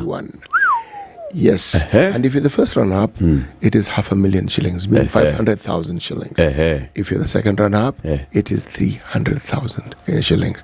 If, on the other hand, this doesn't yank your chain, but you have a mortgage, or you want a mortgage, well, now this one is a sweetener. Wait for it, 9.5%. Fixed. It will not increase. No. That's the important part. Look, why don't you just call Stanbic, talk to them, and find out if everything that I'm telling you this morning is actually true. Yes. Just go and verify. Go and verify. Yes. If you're thinking of a comprehensive medical insurance and you're thinking, all right, so, medical, the way they tell you, sijui sign on the dotted line, sijui first of all you have to go and do medical checkups, sijui, pre-existing conditions are not covered, sijui, Jubilee Health Insurance says, don't listen to those stories, my friend, come and talk to us, because we have a care called the J-Care Johari. J-Care Johari is an affordable and comprehensive health insurance plan by Jubilee Health Insurance. It offers a straightforward online enrollment process with no paperwork or health checkups required. You can sign up directly on the website. It covers pre-existing conditions. It includes free telemedicine services. It makes healthcare accessible and convenient for individuals and families. Plans start from as low as 25,500 per year. It's a great option for those seeking comprehensive coverage at an affordable price. What's the number to call Jubilee Health Insurance? 0709 949 000. Very good. If you'd like to enroll here directly, just go to the website jubileeinsurance.com. www.jubileeinsurance.com. That's it. No /G things. No, that's it. Go there and you enroll online. So just choose the JK Johari. Our next guest is in the studio. Samson Cherargei is the senator for Nandi County. Good morning, Senator. Good morning. Mambo vipi? Safi kabisa. Mambo poa. I expect you to say mambo imechemuka. Mambo poa. Mambo poa. I thought I should not be a guest. I should be a resident. You should be a resident panelist. At least monthly I'm here. You see, since we are not politicians, Yes. we will tell you it is a possibility. Okay. Yes. Everything is possible. No. What you've just suggested is a possibility. Of course. Yes. It's good to be back. Terms and conditions apply. Of course. Tutafikiria mambo. Sawa. Tutafikiria maneno. Tutakushughulikia. Asante. I don't know whether you watch football. I watched yesterday Euro. Was it Portugal and Slovenia? I saw Ronaldo was frustrated, but at least missed penalty and then he scored after when it went to penalties. Yeah. This is in the round of 16. Yeah. Who won that match? Portugal. Portugal beat Slovenia. Yeah, Slovenia in penalties. Baongapi penalty? I think 3-1. 3-0, I think. Yeah. Slovenia did not score a single one. I did one. I did 3-1. Yeah. I didn't watch to the fullest because I needed to rest. For today. For today. Yeah. If you're thinking of watching the Euros and you're wondering, okay, so maybe sometimes I'm not near the screen, the TV, and I don't even have access to it, you can watch all the matches live on Showmax. All you need to do is subscribe to Showmax. Yeah. PL. I normally use Showmax. Very good. And even you can use the through on the the phone. mobile. Yeah, exactly. So on transit. Huyu anajua kabisa. www. Sisi ni wajanja kidogo. Download the app. Zimekuja kama sisi millennials, we are in the system. Kabisa. Before Gen Z took over. Okay. So you know what to do. Download the app on the Google Play Store or the Apple App Store, and then you can watch wherever you are. Correct. 500 shillings a month will let you watch the all the Euro matches on your phone, like you said, wherever you go on transit, etc., etc. You can watch those, and you can find all the live matches there. You can find fan analysis and all sorts of fan content on the go in HD. It's Africa's upgraded streaming platform, Shika Showmax. Yeah, apart from Nini, you can watch also. They have a lot of African movies, which is very good. We want to promote Pan-Africanism. Ambassador loading. I hope they will give me novelty charges and fee.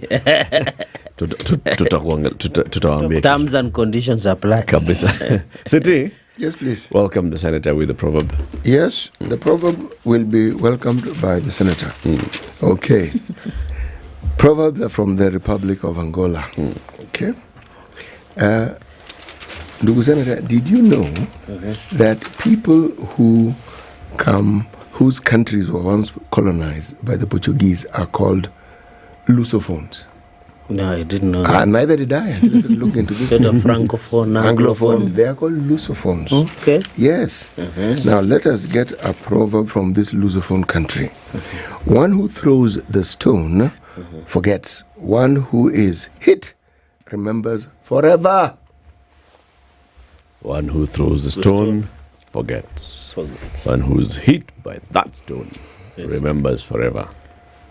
What do you think they're saying? Things about consequences.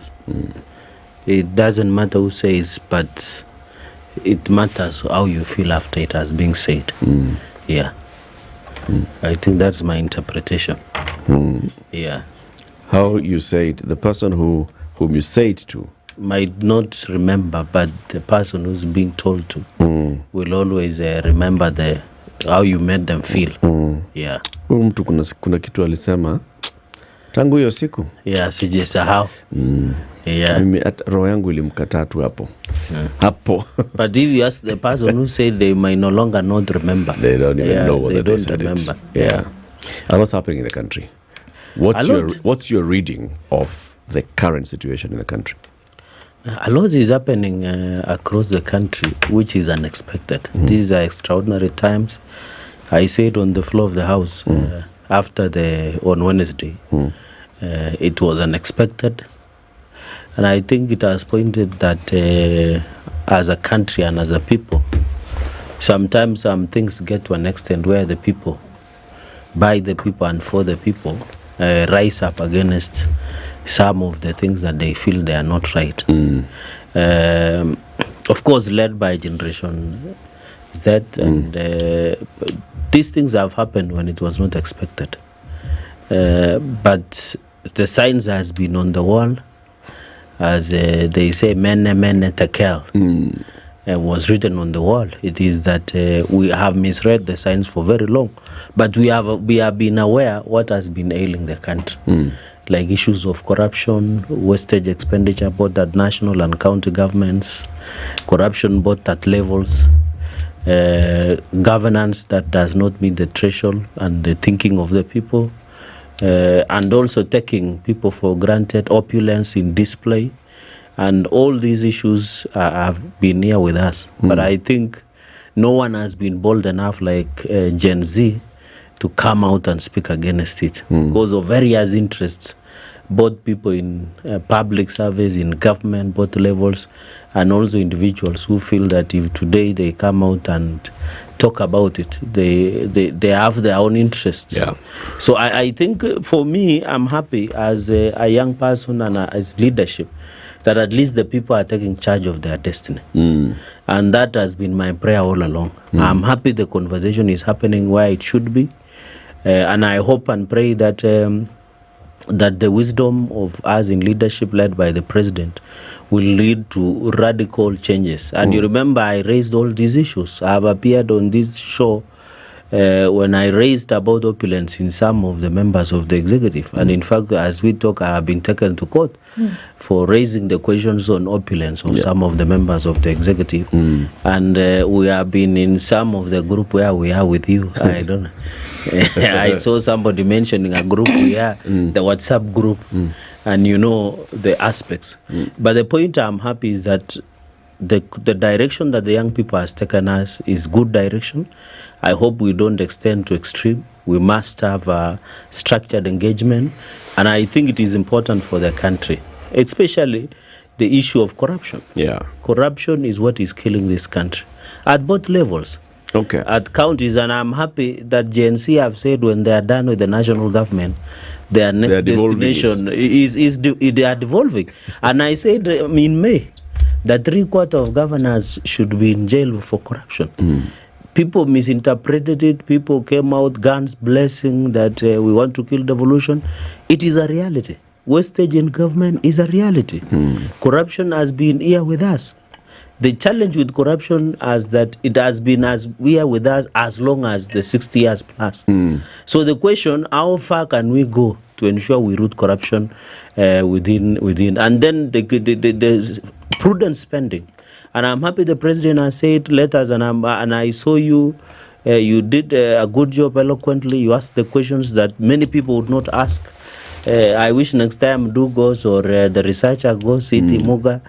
We must grab some of those officers. Next time we'd like the president to come. To come here. Yeah, he will. But you know, he's a man who can very eloquent and he's a decisive man. Like scrapping off of the first lady's offices, second lady's office, prime cabinet spouses. Personally, I believe those officers should go. I think as even you can imagine, even governors, some governors have first lead, and that has been an audit query because I'm the vice chairperson of Senate Public Accounts. In some instances, we were even having wardrobe allowances for some governors in the first term of devolution. And I don't want to name one, he serves in the highest position in parliament. So that the last time I called out somebody, I was almost being taken to powers and privileges in parliament when I questioned the issue of excessive spending on Bunge Towers of 9.8 billion. And you will do your own research.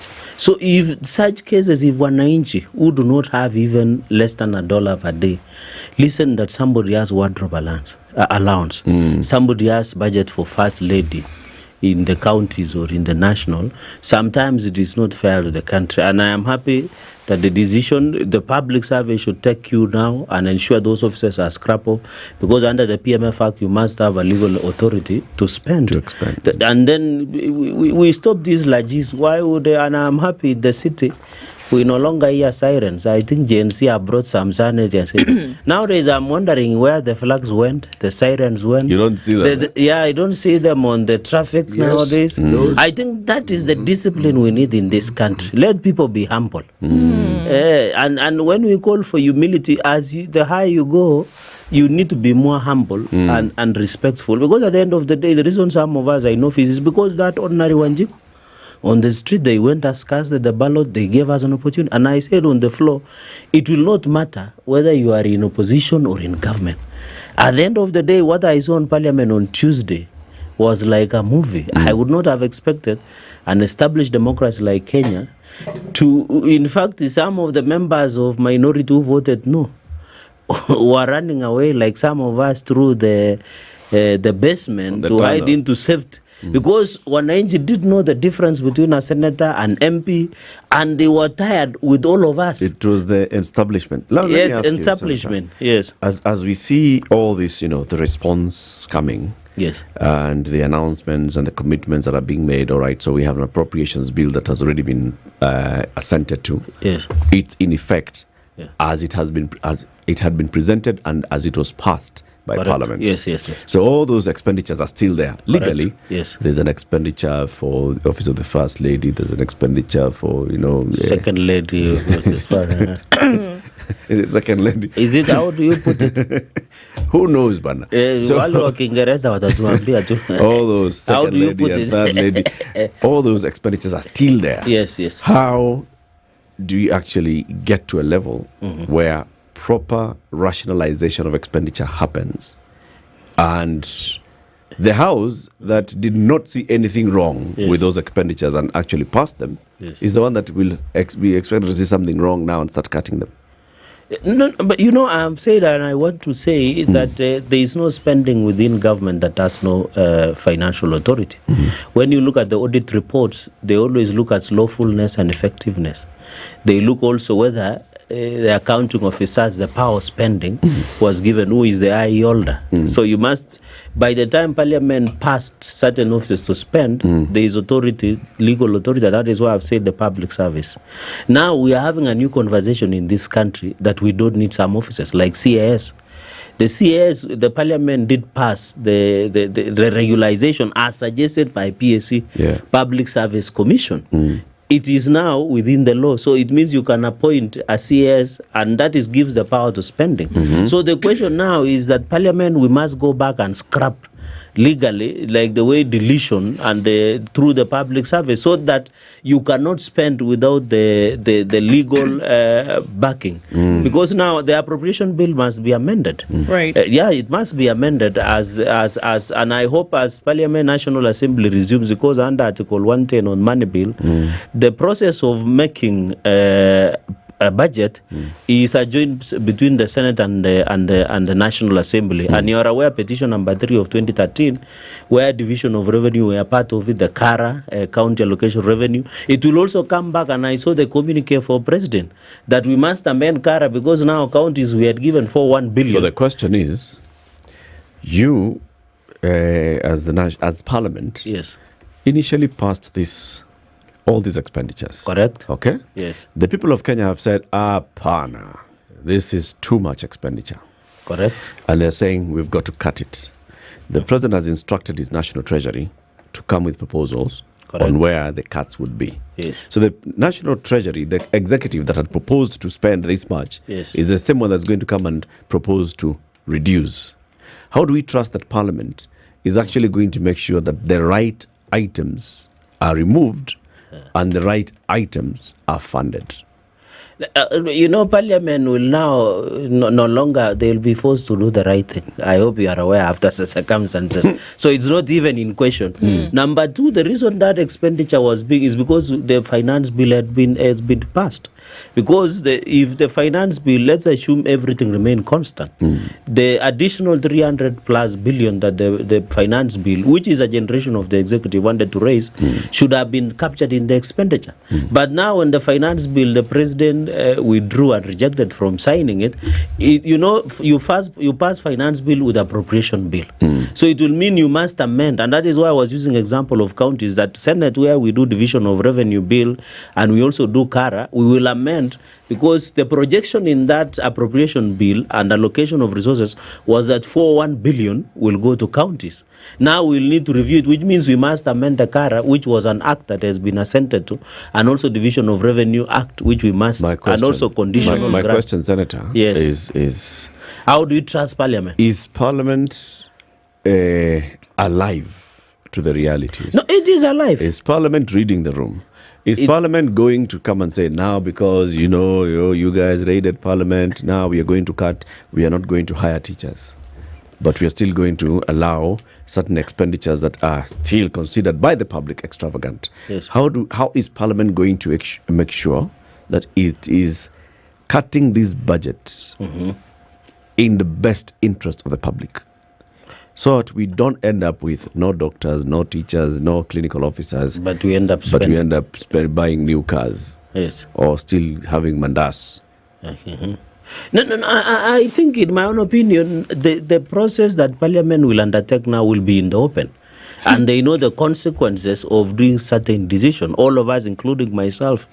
It doesn't mean even if Senate was not part of the passage of financial bill, we are alive to the issues that is happening in the country. And one of them, like for example, in my own opinion, we should not cut down on JSS junior secondary schools. We should ensure when the cutting of budget comes, we must ensure that for 6,000 JSS teachers and the internship program are transited to permanent and pensionable. Those are priority areas. The UHC, the medical intern doctors, must be absorbed. Anything that will go to development should not be touched. Because we have done away with the expenditure, like the first lady, second lady, and other offices that we need. If you spend them, it will allow wastage of resources, and even the buying of vehicles. Why would a government office still has flowers coming daily? It's not a love picnic area.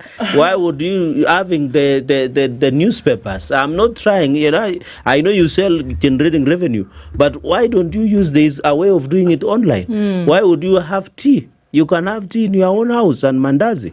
If we cut such, and I agree with you, and I think it was during Kibaki's time where we wanted to do away with flowers in offices, newspapers, tea, snacks. Let people, if you want to have lunch, just come with your packed lunch, or organize within the organization your own cost sharing cafeteria, so that you don't need to spend public money on some things that all of us can. Because a senator like me, I am not as much as not been able to buy for myself. You can afford to buy yourself. Yes, I say that Parliament will go. In fact, in Parliament, what we do is we pay. I know a number of you as journalists has visited Parliament and we sign. So why don't we ensure every organization, if I want a newspaper as an MD or a CEO, or why don't I buy my own newspaper? Senator, or my own flowers, if I love flowers so much? So, Senator, I think the overarching question here is that really should confidence be placed on the House of Parliament to be able to do some of these things that you're talking about? And I think that is the issue, that there is a dwindling level trust in Parliament to do what they should be doing in the areas of legislation, representation and oversight. And here we are saying that here we are saying essentially that they're going to do it because they know the consequences. So why can't we have this action bereft of consequences? Why must it be that there's this thing hanging over your head and so we must do it because if we don't, people will go to the streets? No.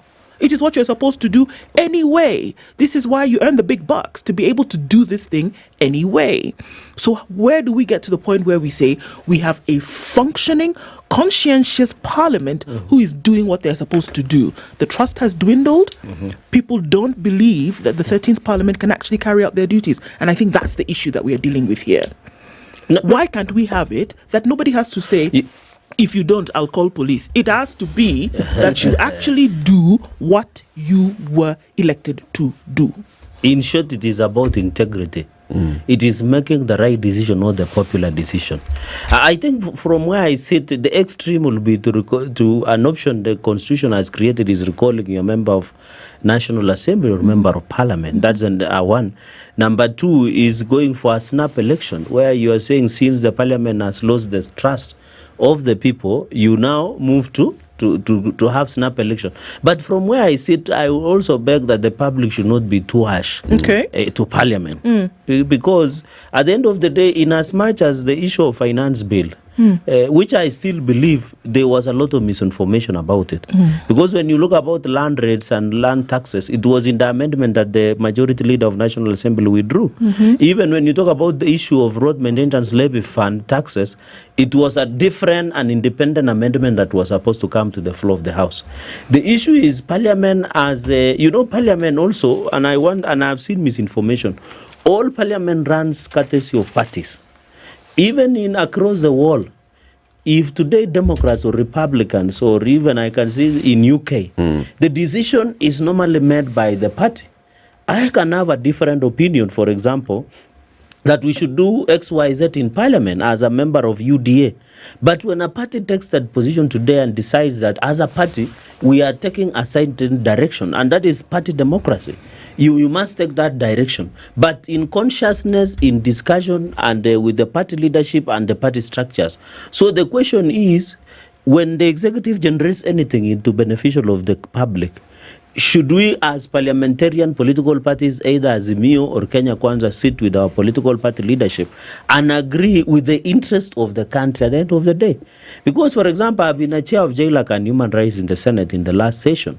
Under Article 118, there is what we call public participation. Whenever if today we decide that we want to sell this pen, and we call for public participation, can you believe there might be one or two people turning up, and mostly, you know why? Let me just complete. Mostly are civil society, and we put in newspapers like the newspaper you have here, the Standard. We put it in Spice, we put it in Radio Maisha, we put it in other local dialects. But when how should you do? Announcement kama hiyo. No, I'm saying about public participation. No, but in your Standard has ever carried, because I've been there, even in your adverts that present a certain memorandum. I've been a chair. We have sat many days waiting for Kenyans to give us their views. So how should we proceed? Because Parliament is there, public participation is there. We are coming up with a legislation called Public Participation Bill, and I hope it passes. So at the end of the day, what should we do? Now that we have a proposal, for example, let's say do road markings within Mombasa Road. So if today we put in Standard newspaper and say, please submit memoranda to Parliament, to Public Transport and Committee, Roads and Transport Committee, you go to the committee room, no one stands up. When they hear that you are passing at the floor of and then when you come and analyze and say XY law was passed yesterday in Parliament, you hear the public uproar. In the spirit so and the letter of the GNC should give us the creativeness of achieving in the spirit and letter of the Constitution, the Constitution actually says that public participation shall look at all media, including digital and new media. Okay? Yes. So when you put it on a newspaper for one day and Melissa, what exactly? But now you will, Eric, you will now come just and that's why 14 years later we still don't have a law on public participation. But under the County Governments Act, I think Section 8788, it provides on the processes of public participation. Yes. But the point also, it comes out to spending. If today the Committee of Public Accounts, we want to invite governors to appear. Today, the Jamaica governor will appear before my committee from 10. Now, if you put daily, the same people will come and say, why did you put the adverts daily on both digital and hard copy, and you have been spending money? Gorgeous. You don't know, that's another aspect altogether. Let's take a So break. you should advise us on how to proceed. Now Parliament is listening more to the ground. Very good. Hallelujah. Yes. Very good. Very good. It's 27 minutes to 8. Our guest this morning is Samson Cherargei, the senator for Nandi County. We are talking about the cutting the cloth according to the suit. Well, the cutting size. the The coat according to the cloth. Okay, that one. Yeah. That's what we are cutting today. Senator. Yes. If you feel like, you need to visit the hospital and you want to go to the Aga Khan University Hospital, and the one maybe in Parklands on 2nd Parklands Avenue, 2nd or 3rd Parklands Avenue and Limuru Road, and you're thinking it's a bit far from where I am, but you are those sides of Thika Road, or you can get to Thika Road faster. Go there. Where? The Roysambu Specialty Care Center has been opened at Jewel Plaza. Yes. All right. The Aga Khan University Hospital believes that world-class care should actually be brought near where you work and where you live, or where you just happen to be roundabout. Okay. That's beautiful. So the roundabout, the Roysambu roundabout. Oh, Roysambu. And everything that you're used to live there. You see, you're ambassador for everything today. So everything that you're looking for actually there. So dialysis is available. Chemotherapy is available, endoscopy is available, and even general surgery, day surgeries are available because there are many specialists on board to be able to handle this, from surgeons, general surgeons, and gastroenterologists are there, consultants are there as well, internal medicine consultants, as well as oncologists. So they've said, you know what, we can bring it close to where you work and you live, and let's have that world-class care available to you right there in Roysambu. It's world-class health care. You should also bring to my hometown Kapsabet. Yeah. We shall tell them. Yes, then let them come to Kapsabet. Like you're saying, yes, we represent Parliament. Correct. We are the people's representative. You give us all your memoranda. This is the Situation Room, the only way to start your day. The weather with SpiceFM. The sun is trying to peek through those clouds this morning in Nairobi. We'll see highs of 24 and lows of 12. 13 will be the low in a sunny Nakuru, going to highs of 26. And we'll see highs of 23 in a sunny Nyeri, coming down to lows of 12. 13 will be the low in a sunny Eldoret, going to highs of 23, and Mombasa at 24 is cloudy with highs of 29.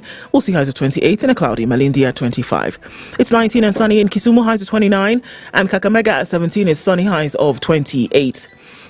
Into Kampala, sunny at 18 with highs of 28, and Dar es Salaam at 23 is sunny with highs of 30. Looking at a mostly clear Johannesburg at 7, highs of 19, and Mogadishu at 26, sunny going to highs of 30. Addis Ababa at 15 is sunny with highs of 21. It's 26 and cloudy in Lagos. We'll see highs of 31 and highs of 31 as well in a mostly cloudy Kinshasa at 22.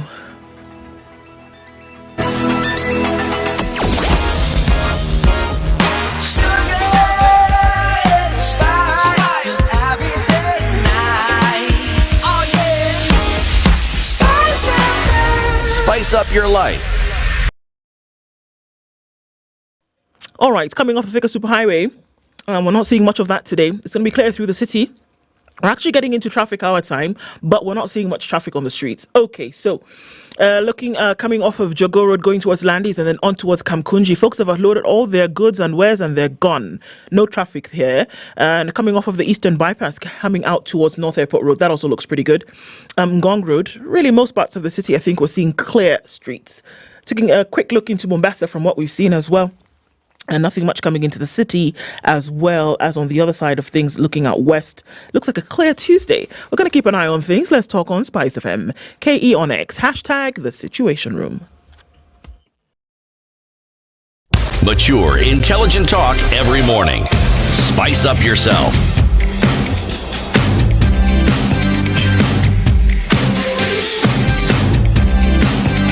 Mornings done right. 94.4 Spice FM, Nairobi. Conversation continues with Senator Samson Cherargei. Okay, so Senator, we're looking at a number of things having evolved over time. And one of the things you talked about public participation is that people become habitual in nature. Yes. And that if they find that the things that they have suggested or things that they have made known in terms of what they want to be implemented as people who are participating in governance, if they find that those things have not been implemented or those things have not been considered, the likelihood of them coming back tomorrow then reduces significantly. And so it seems as though sometimes public participation is just a rubber stamp activity in terms of what's going to be added to a report. And so when we look at things like that, it's then necessary to actually say, look, are we a citizen oriented, participating form of governance? That's where it all starts. Now, when we then look at the question of Parliament today, and everything that we speak of, everything that has happened over the last 2 weeks, when it comes to the protests, when it comes to the finance bill, when it comes to what's going to happen in the future, really then comes to the door of Parliament. When we talk about corruption, when we talk about Nancy Gathungu and the damning reports that she brings out every day, when it talks about recommendations for prosecution and things like that over things that have gone awry, it falls again at the doorstep of Parliament. So the question still comes back, and we say, can we operate in the way in which we have been operating in the most recent past? Is it possible whereby you talk about the split between parties?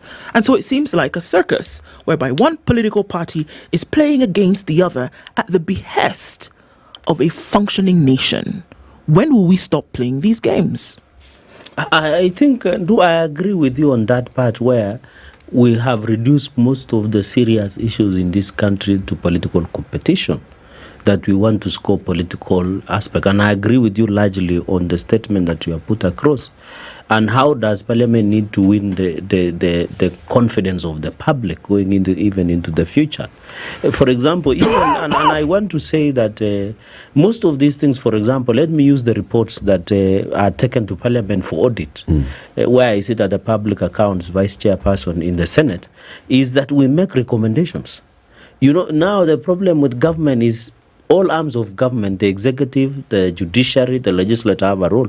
For example, if an entity appears before us, like a county, and we find, for example, in Nandi, there was an issue of insurance cover that was provided, and we were querying over 300 million plus that was in doubt. We have made recommendation to EACC, for example, to investigate. But now the question should be, Parliament can only recommend. We don't have prosecution powers. We cannot jail anybody. So at the end of the day, even if you have to bring the issue of fake fertilizer scandal, for example, the Senate Committee on Agriculture, and I hope this week they table that report, they are yet to table, they will make raft of recommendations to entities like DCI, EACC, even to the executive. So how, Parliament now does not have power to put a gun on EACC and tell them, since you have not arrested CT Muga. Actually, they do. I'm coming there per se. But now the question, when you ask EACC, why are you not investigating, they will tell you we don't have resources. The another option is to disband EACC completely by Parliament. How does EACC come into this? I'm using an example because we are discussing about corruption. For example, if today the Parliament made a recommendation on fake fertilizer or a county, the only aspect that the Parliament has is to recommend. I wish we had the power of prosecuting and arresting and jailing. Actually, no. The power that you have isn't only to recommend. I know it's also appropriation. Yes, but even then, remember how you've got your job and who it is you serve. Correct. If you have a problem, the people. Who do you go back to? The people who gave you the job. Yes. The people who gave you the job have that gun. They are... You're seeing what's happening here. Yes. They are applying pressure by simply walking around. Okay, there are a few who are doing more than walking around. Okay. They're taking around things which aren't theirs. Yes. And they are causing harm and mayhem. But if we cannot see how the person whose job it is to give members of parliament, the executive, the jobs they have, if one cannot see now that they're telling you, we do have the power and we're telling you this is the power that we have, those are the people you go to. Those are the people you say, this is a situation we have and it cannot move because of this. But how often do you do that? Not you as Cherargei. No, as a parliament, I agree. How often do you go back to the person who gave you the job to say, you gave me this job, I can't do it, and the reason why I can't do it is this? Now, that is the aspect and the role of public participation. And there are stop and cap measures. I wanted to, at the end of the day, how often will you do a public referendum? The only option of getting feedback from the public is through public participation. For example, that is what the mechanism that the parliament has put. You are even asking if today parliament passes something that do not agree. The measures that the Constitution has given allows you to move to court. And that is why my colleague, Senator Okoh Mutata, is in court over appropriation bill. In fact, when you look at the Constitution, it says Parliament should appropriate monies to independent. It says Parliament. When you go at Article 93, it says it is the Senate and the National Assembly. So all this, the Constitution has created mechanisms to provide on how you can still challenge a decision of executive, a decision of judiciary, and a decision of legislature. Senator, but now, how do you get feedback? The only feedback we get is we do a public participation. Let me ask you, do you think that public participation in the manner in which it is currently carried out is effective? Yes or no? It is not effective. Okay, so how as a parliamentarian, it is not. Thank you. So then how can you say to us now that the only measure that you can use for people to be involved in this process is through a flawed system that doesn't work? This public participation mechanism that is used currently does not work. You cannot take the views of 1,000 people, which in most cases are shut down, and then say that that is the position of the nation of 50 million people. So we know that system or that way of doing public participation is ineffective, it is inefficient. Now, the hope would have been Parliament being the body which then is hinged on representation, will say, hold up, folks, the way in which we are doing this thing does not work. We are not truly getting the views of the people. They are not ensconced in the decisions that we are making. Can we do can we come up with something else? Never have I ever heard that suggestion being made. But to be fair to us is that we already have a bill in place trying to address such challenges, public participation bill, and I'm only disappointed that that bill was in the last session, but we didn't succeed in passing it. Why? The question should be, can Kenyans also, when called upon to participate, because I have talked to, in fact, by the way, you are very right. There are instances where the OAG has audited public participation process, and even they are questioned the signatures, attendees, the memorandum, the spending. I can, when you invite a governor here, the counties are doing budget estimates. I saw my friend Senator Mutula Kilonzo, in the spirit of withdrawing finance bill, he has also withdrew. So when you go and ask, even when the budget estimates are done by county assemblies and the governors, they will tell you people will turn up, either people who are given soda and mkate to attend, because the Kenyan nature, most of the people are busy. Imagine today if you were to come and do public consultation outside Standard Group here, you will find people will be asking public consultation for XY. People will say, I'm too busy to attend. So the question, even as the process is flowed through, we should also, as citizens, be ready to participate. Because we can put even red carpet, we can put tea, we can put everything, we can make sure it is in an air-conditioned room, a place you will not see the sun or the rain. But at the end of the day, the Kenyans might not turn up. So the question should be... Have we asked the question why they don't turn up? But I've given you an example. Some of them are busy. They are saying wrong timing. No, it's not busy. Some of them are saying we don't understand what you are discussing, the complicity. Actually, it's none of those. I think the Kenyans got to a point, I'm one of those Kenyans, where we determined in our minds that nothing will come out of these meetings. So why bother? And then we must trust our institutions. History because why would you why would you create institutions? For example, let me use the finance we actually don't trust the individuals in the institutions are okay. These are inanimate objects. It's the individuals who run those institutions. Yes. Let me use an the dissatisfaction is not something that began with this protest. The dissatisfaction has been there for a long time. Agreed. So essentially, when you have a trigger that now gives it an opportunity for expression, if there was no dissatisfaction, what you are referring to as public participation would be attended in large numbers. Because people would know this is where we get matters heard and this is where we get things changed. But over time, when you see that that is not a reality and you don't see it being a reality in the near future, Senator, you simply stop bothering. But also another partner is the media, and then number two is the trust we have. We have a lot of trust deficiencies, and that is why we don't have IBC today. Let me use an example of the rejected Finance Bill 2024. For example, when media, you gave attention to public participation. When they came around here to do public participation, some of them along this road, your neighborhood, many people started turning up. In fact, they used to listen to memoranda up to into the night. One of them was dropping motor vehicle tax, which was dropped in the amendments on the final day of Tuesday. The issue of many other aspects within that were dropped after hue and cry from the public. So by the time and it is good, you media were there and you can review on the answer was deleted at the suggestion of the people. So I agree with you. There is that fatigue, public fatigue, that people think we can say something and nothing might not happen.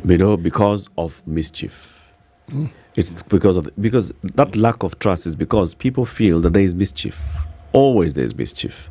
And yet we are dealing with political creatures. Somebody has actually even sent me a message and says, look, these are politicians. Yes. How they win votes is by the very best public participation. Yes. Correct. They know very well how to go to the people, how to understand what the people want, and they coin their message around the needs of the people. Yes. And that's how they get elected. Yes. So they know very well how to actually do it. Yes. They do. But when they get elected, they now start saying, people, newspapers, these stories. But you know how to do it. 14 years after the Constitution, we still have a bill in Parliament looking at how to, go about public participation. Really? I think Makweni in Kivuta Kibwana, they had passed something about, I think Uganda as one of the best model of public participation. But now, Eric, to be fair, if today we have a finance bill, what is the cost of doing public participation across the country? Let's imagine even we are using our own vehicles. We drive to Garissa and do public participation. You will need a lot of spending at the end of the day, the secretariat, the materials, the hospitality issues, the movement. So unless you are telling me today, since I come from Nandi, I go and do public participation, I collect with my own secretariat, my office of the Senator Secretariat, and bring it to Parliament, which will have 47 senators coming up with feedback from the ground and tabling. Alternatively, city. Alternatively, is sending Finance and Budget Committee of the Senate. I highly doubt, even if there are 9, they can crisscross the entire country getting. Who's asked them to crisscross? Even that idea that the person who is in Muhoroni, the issue where you come from. He will not believe that you are speaking on his behalf. He would want me to go to Muhoroni. That MP who's representing the people of Muhoroni, yes, we give that MP mileage allowance. Correct. To come to our constituency. Correct. To engage with the people. Correct. Right? Yes. Now, if you can get a record, a true record of what the people are saying on the ground, that MP will have a better informed sense when they are. But let me ask you a question, Eric. I know you are asking. You are good at asking. But let me ask you a question. Ask, please. Imagine that Moroni, member of Parliament of CT Muga, is not a member of Finance and Budget. See, he'll still present to the Finance and Budget. He's a member. Unless you are telling us, apart from Wananchi, members of Parliament, including Senator Cherargei, have gone somewhere in Nandi, and have gotten. I should also be part of the people presenting before Finance and Budget. Let me change this discussion a little bit. Yes. And bring a little reality to it. Yes. You are in Nairobi, are you not? Yes, I'm in Nairobi. You have people who supported your campaign and people who give you information about what's happening on the ground. Yes, kusikiza ground. Precisely. Yes. And it's a structure that you have, isn't it? Yes. Even when you are required to do something, it's not as though you figure it out. Yes. They tell you, Mheshimiwa, you need to be here this weekend because we have this and this and this and this happening. Yes. Now, those are people who are constantly doing public participation, constantly, and giving you feedback. That's how come you know. Every member of parliament has that set up. Otherwise, they would not be members of parliament. Every. Of course. So even now, the MCS. Every. So they cannot say, and they cannot expect us to accept when they tell us all these stories about, this, that. No. The mechanism is there. If it isn't working, it is because the individual members of parliament have determined it should not work. Yeah. But the question should be, you are asking a very valid point, but how do we do the record? For example, you have a member of parliament of Dakoreti North or South, today visits the ground. then how do you ensure you get that record that it will reflect as part of public participation? Because the Finance and Budget Committee can go to Dagoretti South, for example, or Dagoretti North, and do public participation. So how will you get the member of Wajir North, for example? You know, those are ideas that we need to get as parliament. Say that if today I go to Nandi and they are not comfortable with finance bill of 2024 or land laws amendment that was introducing land rates and taxation on land, how should I be, instead of allowing Kenyans to present as entities and individuals public participation, I also do record and file with the Finance and Budget Committee or Lands Committee, which is okay. Yeah. Which I agree. You see, there are structures already. Of course. And there's nothing that stops you, members of parliament, from expanding that structure. Correct. There's a constituency office. Correct. With a constituency manager. Correct. Right? Yes. Paid by the exchequer. Correct. Right? Yes. So there are other structures that can be established in a constituency. Yes. That are able to gather feedback.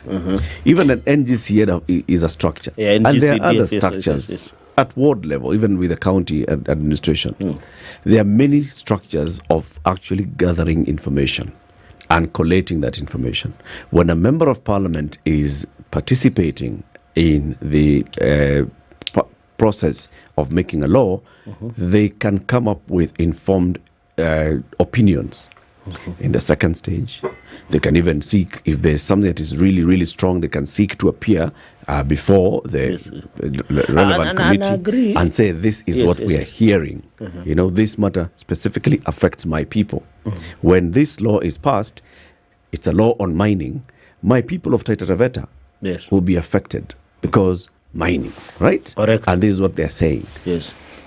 I agree with you. I agree. It is because of mischief.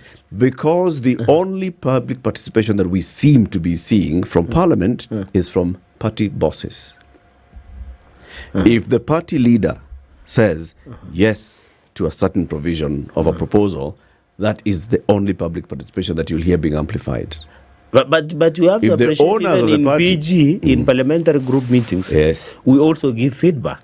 And you get the feedback from who? So we always discuss, and that is why parliamentary democracy. When you are giving feedback, are you amplifying the feedback that you've gotten from your people? Of course. In fact, when we went the other day on finance bill, when we went to PG, many people expressed reservation, for example, to motor vehicle tax. All the deletions that were done by the finance and budget chair on Tuesday, before that unfortunate incident happened, was that what we gave feedback, and the party agreed with us, and the president, the party leader, and the deputy party leader was there, agreed with us that, for example, those must be deleted. It was deleted on Tuesday.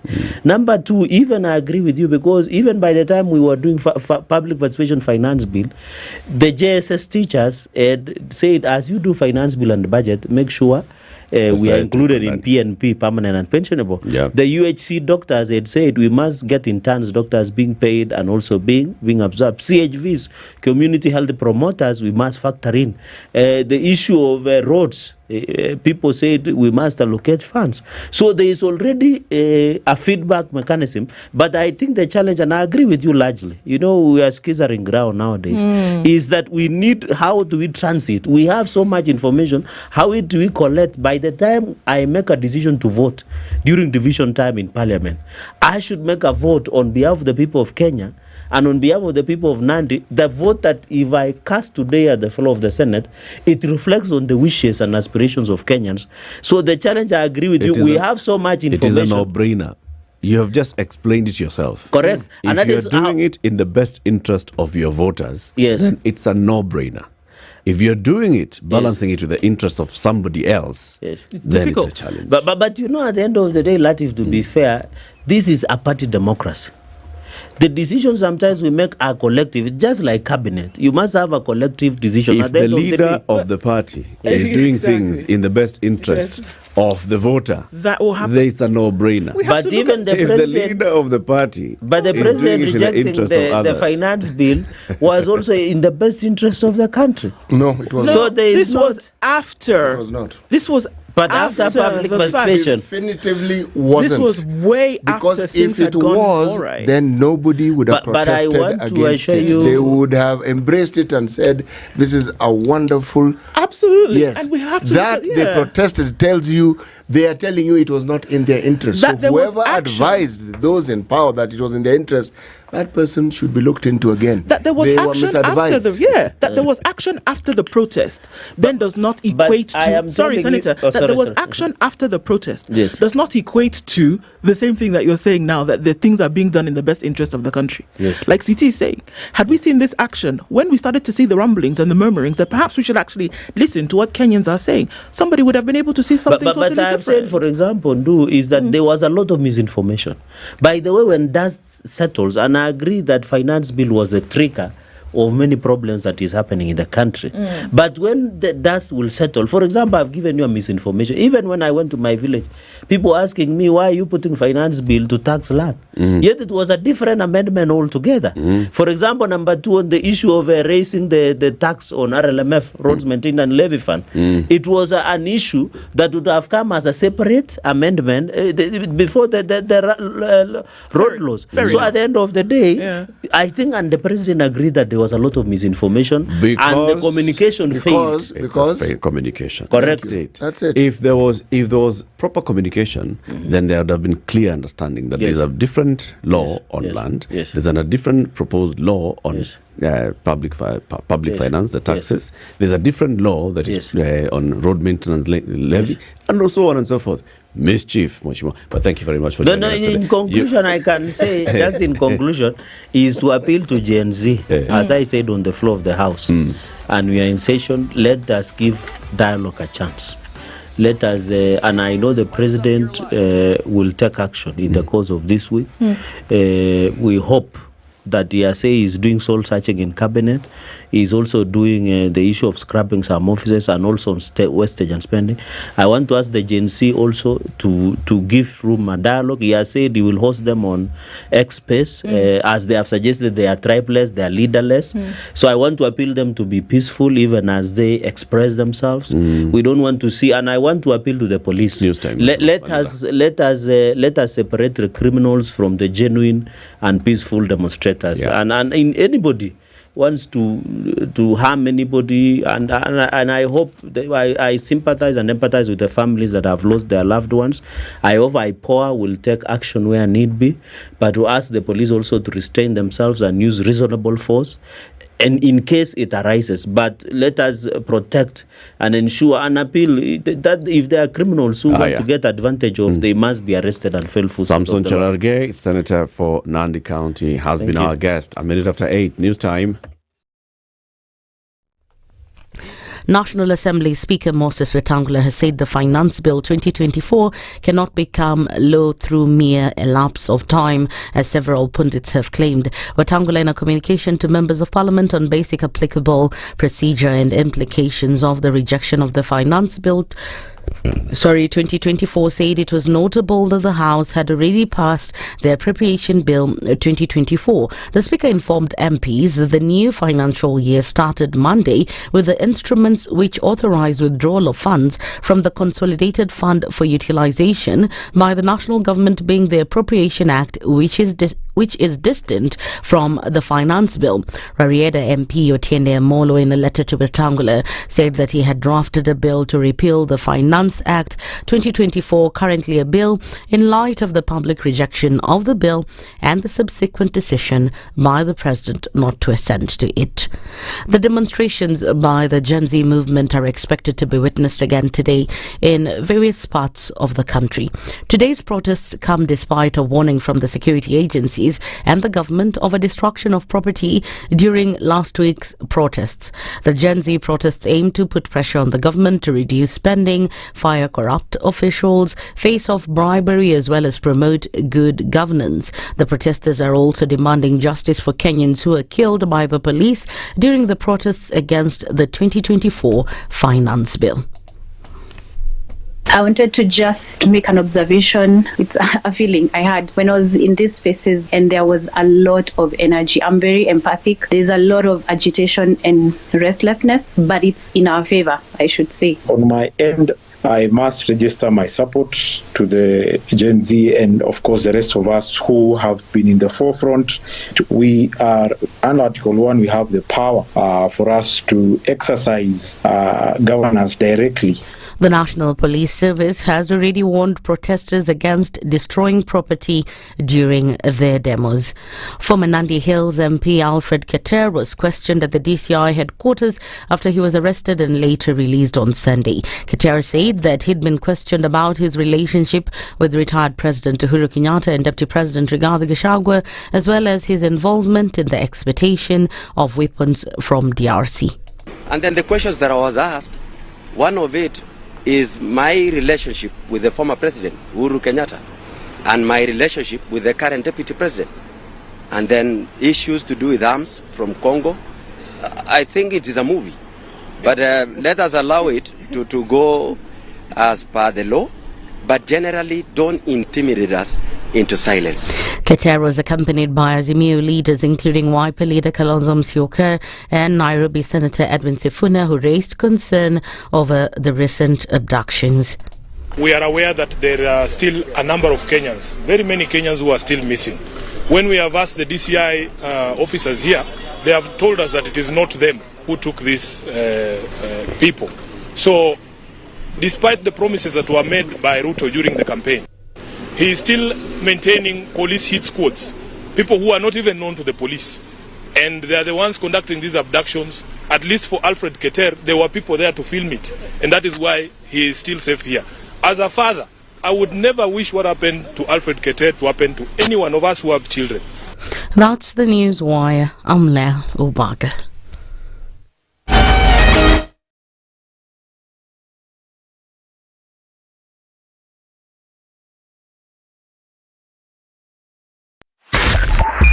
.5 Spice FM, Kisumu. Okay, at a few minutes after 8 o'clock, let's take a quick look into the city and see what traffic may or may not be doing, and it's not doing much. Coming off a thicker superhighway, no thing.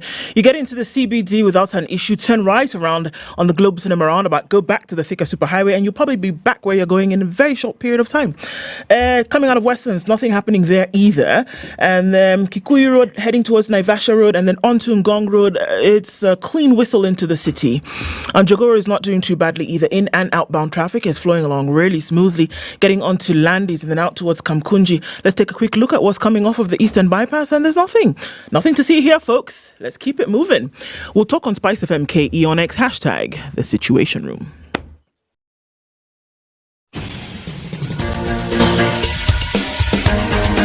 This is The Situation Room, the home of hard-hitting political commentary and penetrating insights about the state of the nation. This is a talk radio experience like no other. The Situation Room, a place for hard truths, debates, and elevated conversations. The Situation Room, witty, political, engaging, deep, controversial. In the room, we have C.T. Muga, researcher, academic, seasoned political observer, a fountain of wisdom in these politically uncertain times. Ndu Okoh, Nigerian by birth, Kenyan by choice, communications expert, Pan-Africanist, a truth seeker and believer in people power, and Eric Latiff, agent provocateur, the man in the chair, seasoned journalist, news hound, a man who believes in punching up, not down. This is The Situation Room, the only way to start your day. Indeed, it is. When you go to Roy Sambu, what will you find? You'll find the Roy Sambu Specialty Care Center. It's just been, established by the Aga Khan University Hospital. Yes. And what they've said is, you know what? Yes. You shouldn't have to travel very far to get quality healthcare. It should be near where you work and near where you live. So whatever it is that you needed to do to attend to your health, we're talking about things like chemotherapy, dialysis, endoscopy, all sorts of things that you will be met, your medical needs will be met by a team of specialists, from general surgeons to gastroenterologists to oncologists, across the board, anything that you would need. And it's quality healthcare at your doorstep, because you know what? Great universal healthcare here and now. That is what you need. And if you're thinking, all right, so what I also need is, proper health insurance. Jubilee Health Insurance has the best package. It's called JCare Johari, one of the many products they have. So the JCare Johari is affordable and comprehensive. If you're looking for an affordable and comprehensive health insurance plan, Jubilee Health Insurance's JCare Johari might just be what you need. The JCare Johari offers a straightforward online enrollment process. No paperwork or health checks required. You can also sign up directly on the website, and the website is www.jubileeinsurance.com, and it covers pre-existing conditions, including free telemedicine services, making healthcare accessible and convenient. How much is it? Plans will start from about 25,500 a year. That's a good thing. It's a great option for those who are seeking comprehensive coverage at an affordable price. Call Jubilee today and tell them, I've heard about the JCare Johari. I want to know more about it before I even go back to the website and enroll. If you'd like to do that, you can call them. The number city, 0709 949 000. 0709 949 000. And the website is www.jubileeinsurance.com. Hivo too. Like that. Our next guest is the Cabinet Secretary for Lands, Public Works, Housing and Urban Development. Hey, you're taxing land, you're taking away our land, you are colonizers. Those questions will be answered shortly by Alice Wahome. How can that be the greetings for the morning? Latiff, you mean? You are mean. How are you? I know you are delivering a message from elsewhere. Yes. Are you well? I'm good, I'm well, and you? Very well. Yeah. Good to see you. Thank you very much for having me here. Karibu sana. Yes, thank you. Karibu. Yeah. CT will welcome you with, of course, you know, the day's proverb. And this week the proverbs are from the Lusophone country of Angola. Yeah, the Republic of Angola. One who throws the stone forgets. One who is hit remembers forever. One who throws the stone forgets. One who is hit remembers forever. Mheshimiwa Alice, what's your interpretation of this one? I think then it's just maybe a caution, but the fact is when you throw a stone to somebody or do a bad thing to that person, that person, because of the hurt, because of the pain or anguish that the stone may cause, the injury, that person cannot forget. But the thrower, the victim will not forget. But the aggressor will obviously forget and go elsewhere. Possibly hit another person. And I think it's we should do good. Because, it doesn't really help to do bad to people. So even when the consequences are not on you, remember that there's somebody else who may bear the consequence. Of course, when you throw the stone, you are throwing away from you. Yep. So it's unlikely to come back to you. But eventually, maybe another person will throw a stone to you. You may be the recipient. Yes, so we should do good. We should do good. Okay. I heard City saying there is no right answer to any of the proverbs. Just depends on the personal interpretation. You are very right. Madam Mheshimiwa, Madam Waziri, because when we ask for your opinion, how can it possibly be wrong? It's your opinion. Yes. Long time, you guys. Namuonanga tu. Kwa mbali. Kwa ugali. Kwa ugali, nafikiri kwa ugali. But I came here, I think I have come here since I was privileged to get an appointment. The last time you were here, you were here. Cabinet Secretary for Water. Yeah, and I think things were still you still knew and you were working on the plans. Now I'm the Minister for Lands, as you have properly described it. So I have 3 state departments. Yes. Lands, Public Works, Housing and Urban Development. And of course, Housing and Urban Development can be split even into 2 departments. Yeah. Today, we're talking about lands. Yes. And just to call you the way City has called you, Honorable Mheshimiwa Waziri. Madam Waziri. Madam Waziri. Yes. Yes, City, I was hoping I would find City in his traditional, his trademark. Is it a cap or whatever? Hula. Yeah. Call it hula. Hula? Okay, so let's get into the stuff.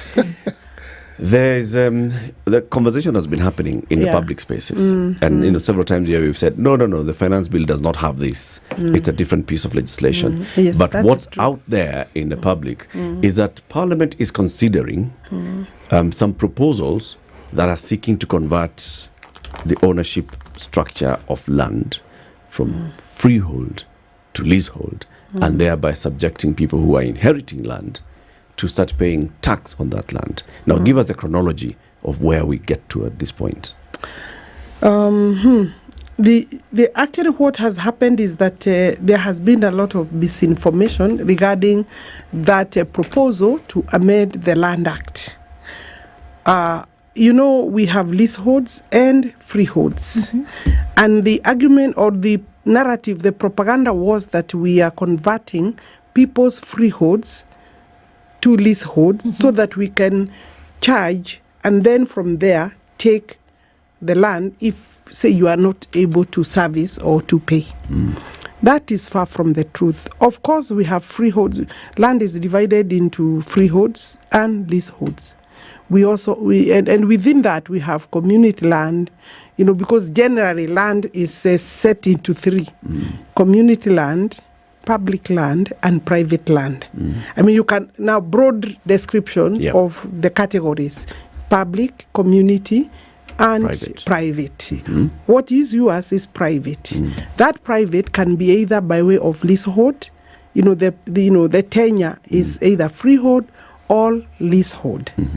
Now, what we proposed to do by the amendment that we had sent to Parliament, there were various amendments because obviously every time there are changes, this was covering freeholds within cities and urban areas. And we even improved it further. When we proposed it, we hadn't capped it to, kind of like to say, if it's agricultural, then do not take any levy. And whether it's within an urban area or not. The rationale behind this. May I just pause a bit? Yes. And I think it's important for us to get some clarity in definitions. So the proposal... The difference between leasehold and freehold. What is leasehold? A leasehold is the tenure of leasehold means you have been given a lease. And there is then a lessor. You become the lessee. For the maximum leasehold period or term you can get in this country is 99 years. Because as a country, we removed 999 years that was there basically to favor the colonialists. So the country said any leasehold from the government, whether county government or national government, would only be capped to 99 years. Of course, you can have less, 50 years, 49 years. Then the other one is freehold, which is in perpetuity. It's yours, you hold it. It is not. It has no term limit. That's really the difference. That a freehold has no term limit. It's yours. You inherit your children, your great, forever and ever, until the country, for example, decides whether to.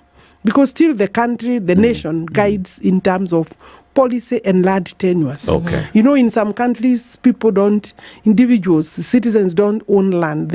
All land belong to state. To the state. However, so the freehold is what we were proposing within the cities to charge a levy. Because why? In this city, let's just use Nairobi. In Nairobi, when you go to Karen, people own 20, 50, 60 acres, even 300 acres, even today. Of freehold land. Freehold land. It's within the city, enjoying all services that we provide. When you come to Muthaiga, to Lavington, to Westlands, all these places are on freeholds. Maybe when we were doing our land tenures and the land laws that time, of course it was influenced by our colonial. I just call them masters. Yes. The background we know is the English law, and therefore we inherited, those were the areas that were occupied by the white in terms of residences. If you go to Eastlands, maybe, from here, Mombasa Road to up to all the way to Kayore, to all those areas, Kasarani, all those are leaseholds. Okay. The ordinary, you could say at that time, it's like even to go to Westlands, maybe for a black person, for a Kenyan citizen, it wasn't maybe possible. And it was unheard of that you are even trying to buy land in Kalen. Okay. In most cases, in fact, the people who started were getting a lot of challenges because it was moving from a white person to a white person. And also, of course, the Asians were in the parklands areas. So there is an inequity there. And it still exists, Waziri? Yes.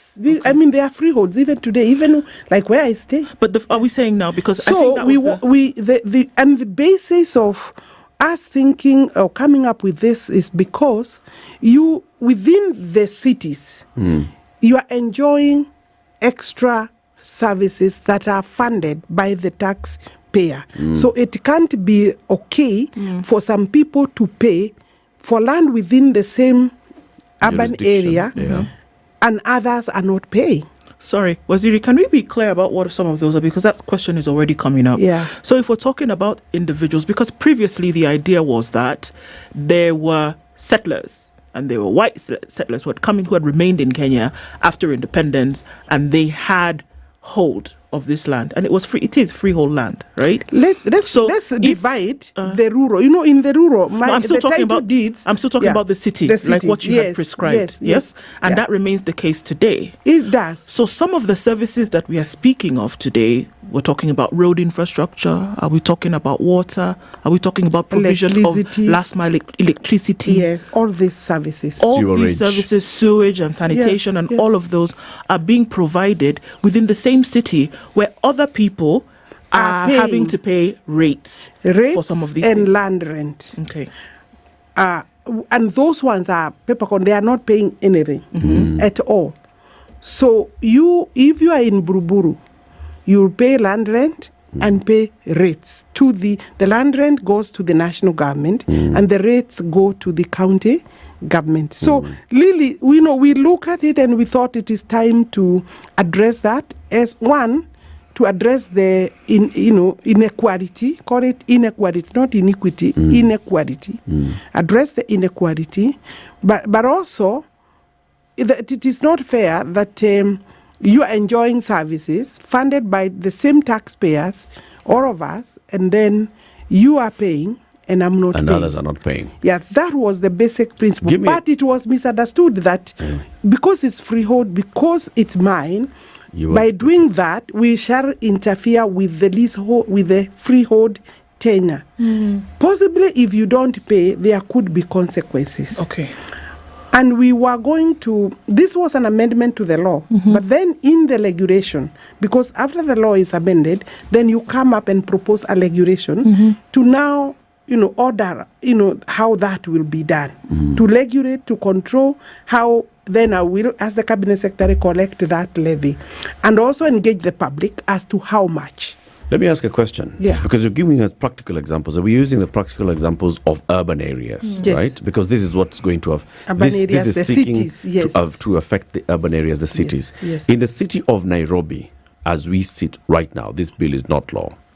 You've told us Eastlands, if we look at all these areas of Eastlands, all of them are freeholds.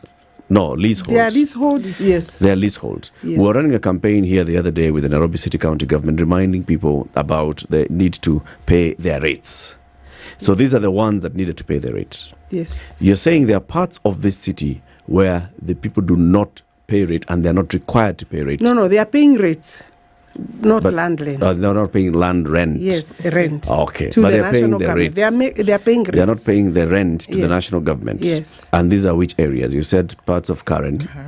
Part of Karen, Muthaiga, Lavington, Westlands. Basically what was called the Life areas or the The suburbs. So the leafy suburbs of Nairobi. Yes. It and doesn't you know matter. who used to occupy them. It doesn't so it matter was skewed. Originally, maybe those lands were big acres, 10 acres, 40 of course, acres. they have now been Then they've subdivided. subdivided. Even when they've been subdivided to half acre, they are still freeholds. Because you see, changing tenure is practically not possible unless the owner applies to change. Okay. The change of of that tenure, because you can convert your land.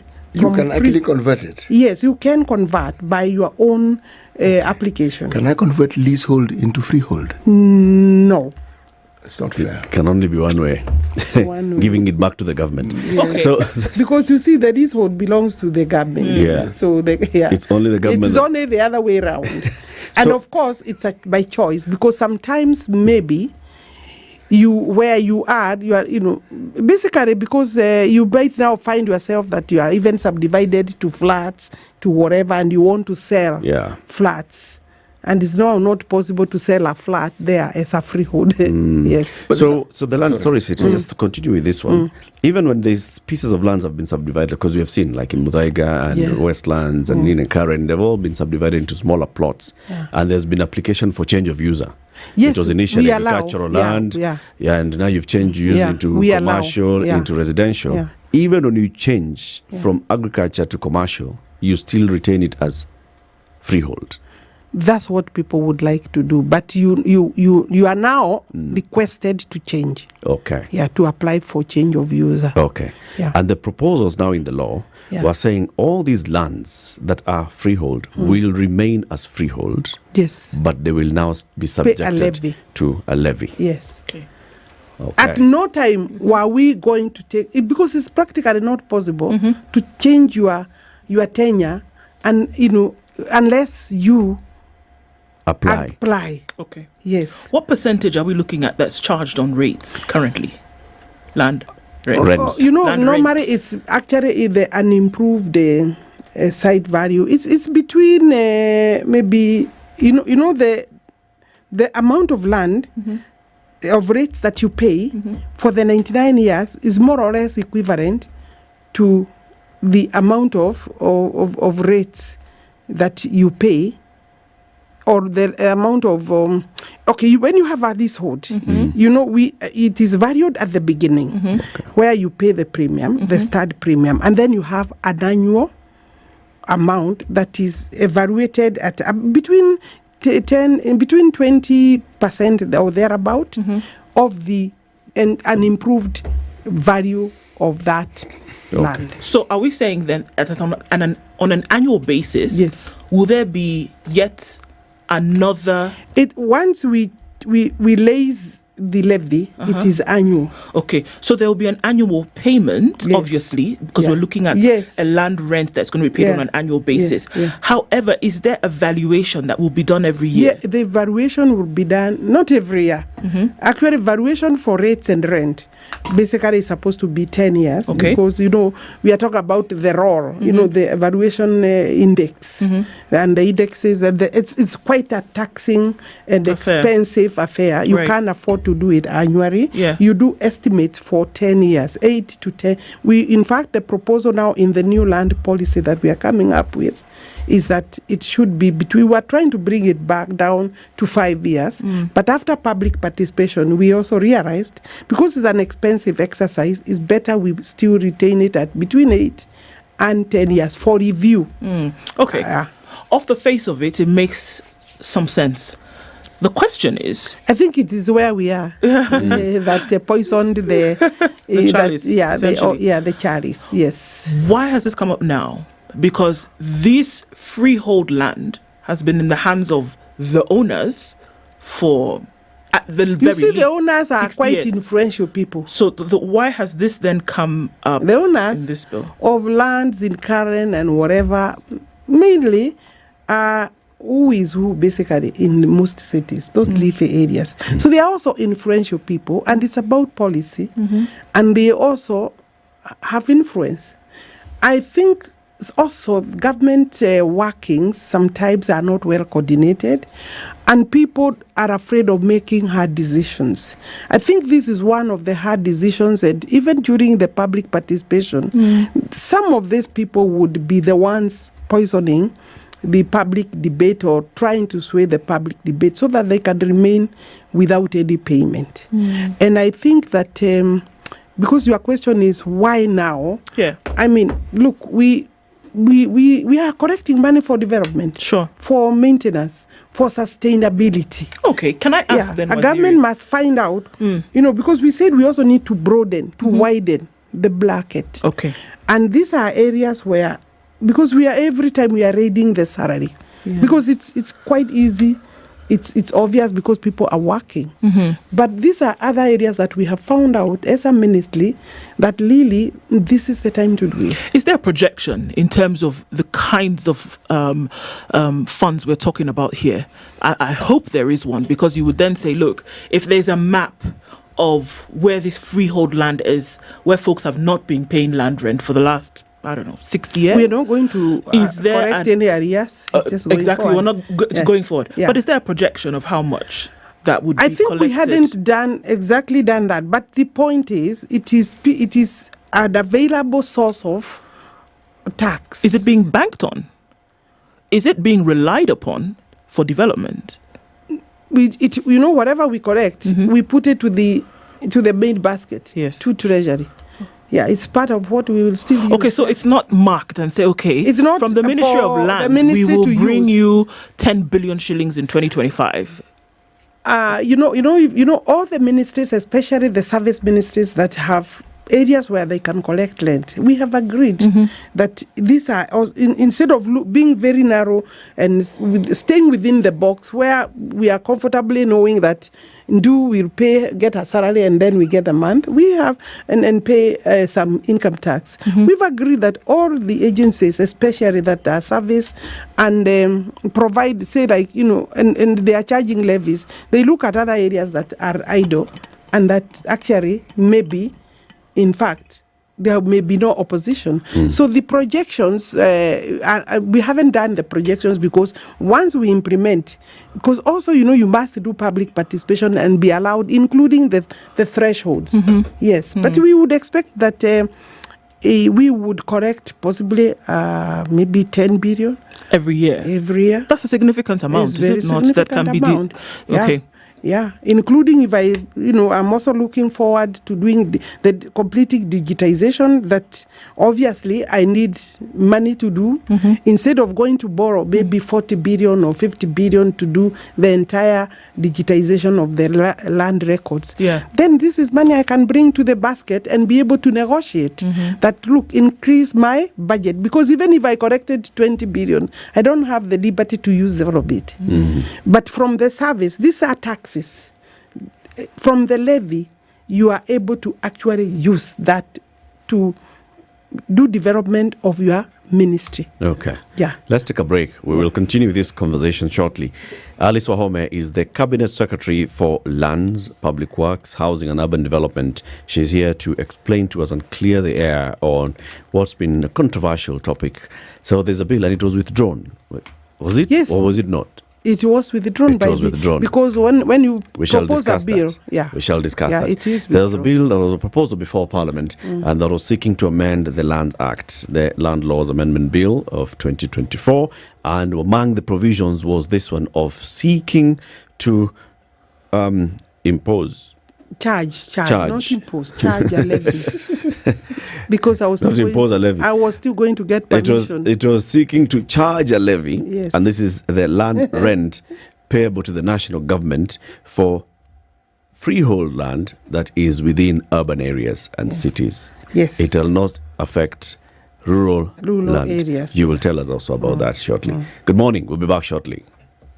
This is the Situation Room, the only way to start your day. Business news with SpiceFM. This is the Business Wire, brought to you by Stanbic Bank. I'm Leah Ubaga. Offshore investors bought a net 419.5 million shillings worth of shares on the Nairobi Securities Exchange in June, extending the trend to a third straight month. NSE data shows that foreign net portfolio flows to the bourse in June were however lower than May's 1.49 billion shillings. Commercial banks' profits jumped 12.9% in the 3 months to March on the backdrop of cost-cutting measures and higher income from discharges, setting the stage for continued dividend and executive bonus boom. The lenders booked a pre-tax profit of 73.5 billion shillings in the first 3 months of this year. New Central Bank of Kenya data shows the pre-tax profits and in the 3 months to March represent a 12.9% increase on the 65.1 billion shillings the banks made. That's the business news. I'm Leah Ubaga. Financial tips brought to you by Stanbic Bank. How much do I need to save for retirement? Begin by determining the type of retirement lifestyle you want. Some costs, such as medical expenses, travel, and entertainment, may increase in retirement. A general rule is to aim to replace about 70% of your final salary through investments and plans that provide stable income in retirement. Financial investments such as bonds and income-generating funds are well suited to this. SpiceFM Business. The weather with Spice FM. All right, it's a bit of a cloudy morning at 15 in Nairobi. It is 16 in Nakuru and 14 and sunny in Nyeri, 14 and sunny in Eldoret. And we're looking at cloudy conditions at 25 in Mombasa and 26 and cloudy in Malindi. It's 21 and sunny in Kisumu, going to highs of 29, and we'll see highs of 29 as well in a sunny Kakamega at 20. Looking into Kampala, sunny at 21 and 24 and sunny in Dar es Salaam. Johannesburg is sunny at 8, highs of 18, and Mogadishu at 27 is sunny with highs of 30, and it's 15 and sunny in Addis Ababa, going to highs of 21. Lagos is cloudy at 26, and Kinshasa sunny at 22.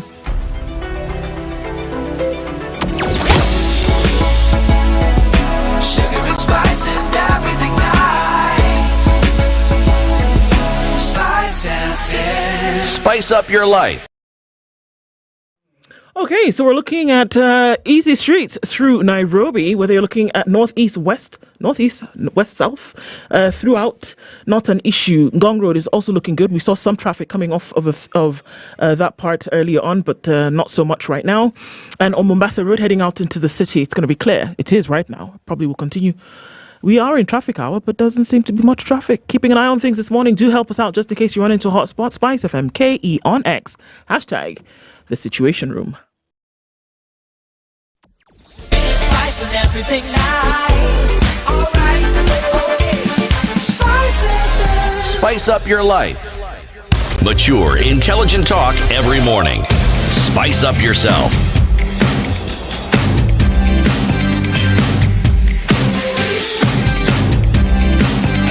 Mornings done right.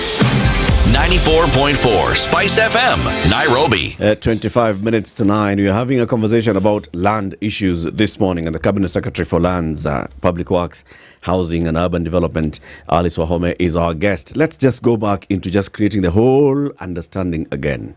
Land in this country is categorized into three. Community land, public land, and private land. Yeah. Land tenure. And then public land, there is national government and county government. All holding in trust for Kenyans. For the public. For the public, yeah. Okay. And then land tenure, the title that you hold is either freehold or leasehold. Yes. Leasehold is in perpetuity. Freehold is in perpetuity. Yes. Leasehold has tenures maximum 99 years. Maximum by the constitution. Okay. 99 years. A lot of the land in urban areas. But let me say that there are still people holding leaseholds of 99. Of beyond 99. Yeah, and I'm thinking as to how to bring them on board, because they were supposed to have returned them for us to now issue 99 years. Okay. Yes. They haven't brought. That's another one. That's another another whole conversation. That's another whole conversation. Yeah, but they should be thinking of coming to the land offices so that we can convert them to 99 years. Whatever they are holding now is not a title. They cannot transact with it. Yes. I see. Okay. Yeah. Now, many pieces of land in urban areas, let's say just in Nairobi, using as an example, are on leaseholds. Yes. And this leasehold is where it's for a period of maximum 99 years, and you're required to pay land rates to the county and rent to the national government. And then very many pieces of land, again, in the same Nairobi, are on freehold, whether they are doing agriculture or they have apartments or they have commercial buildings on them, they are on Yeah, not freehold. just Nairobi. Of course, we know we In have many now areas. 4 cities. Yes, in the cities. Yeah, in the cities. That's where really we were looking at. Okay. Yeah. And the proposal was now that you are not changing the tenure Yes. from freehold to anything else. From freehold to leasehold, Yeah. or from. Of course, people would like me to change. Would like also to change from leasehold to freehold, but it's also not possible. Yeah. But the argument is that I'm changing, converting. The government is coming to steal your land, which is perpetually held, ancestral land, all that story, freehold, perpetuity to leasehold, so that I limit the period That when you can use. own. Because after expiry of 99 years, Then you you can come back. And actually, the government, the county government, national government can convert land, can reject or decline to renew or extend.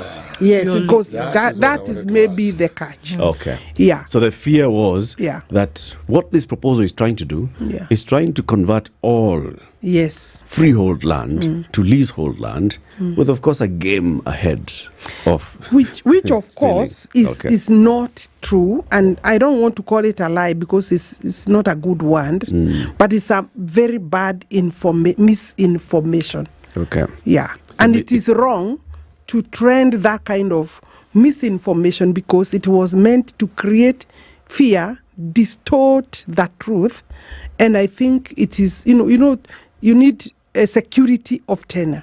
So it created severe insecurity for people to feel or to hear that their perpetually held freehold will then be converted to the government. Okay. Yes. So all you're trying to do... I'm here confirming that that was not the case.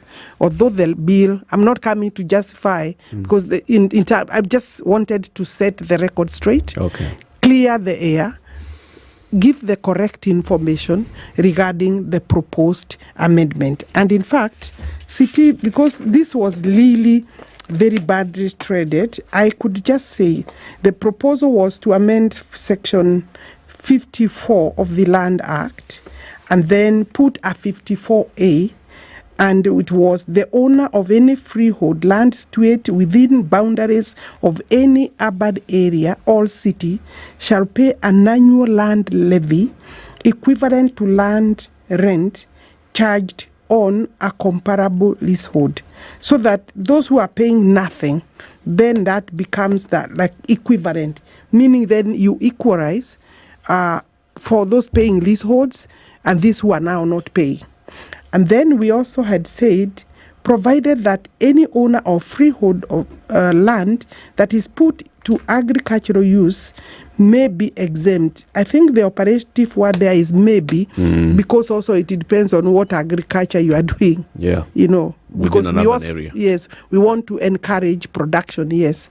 But then we don't, and we know agriculture is not so, it's not, especially on the small scale, is not really very economically viable. The question I want to ask, Madam Waziri, is what are these conditions under which the government would not renew a lease? Sometimes maybe the user at that time, you have to agree with the user has to now be stated when you are renewing. Secondly, maybe the government requires the use of that land. Okay? And clearly you held it at a number of years and the years are over. However, there is something we call a preemptive rights. The first priority and the right to renew and extend, actually extension is really never denied, save that we come up with other conditions at that time, because if you held 99 years, things have changed. The environment is not the same. So therefore, you may have to find that you may not have it. Let's give an example. But preemptive rights say, require you to be considered for renewal. Ordinarily, this is granted. I own a property, for example, leasehold, but at the time of my purchasing it, there was just 10 years left of that 99 years. When you buy. Yes. Yeah. Because they don't give me a new lease of 99. I continue with the lease. With the remainder. Exactly. Now, when I want to renew, yes, You're saying I have the preemptive right to be given, Considered, to yes. be considered. Yeah. Who does the consideration? That is the tenure. That is how the tenure is. Yes, The no. consideration is by the authority. It is your either your national office. government, yes, or county government, because they have a big say, especially land. Because once it is assumed now that land has become public, so it reverts to national government or to county government. Really, that is our tenure. That's how arrangement is.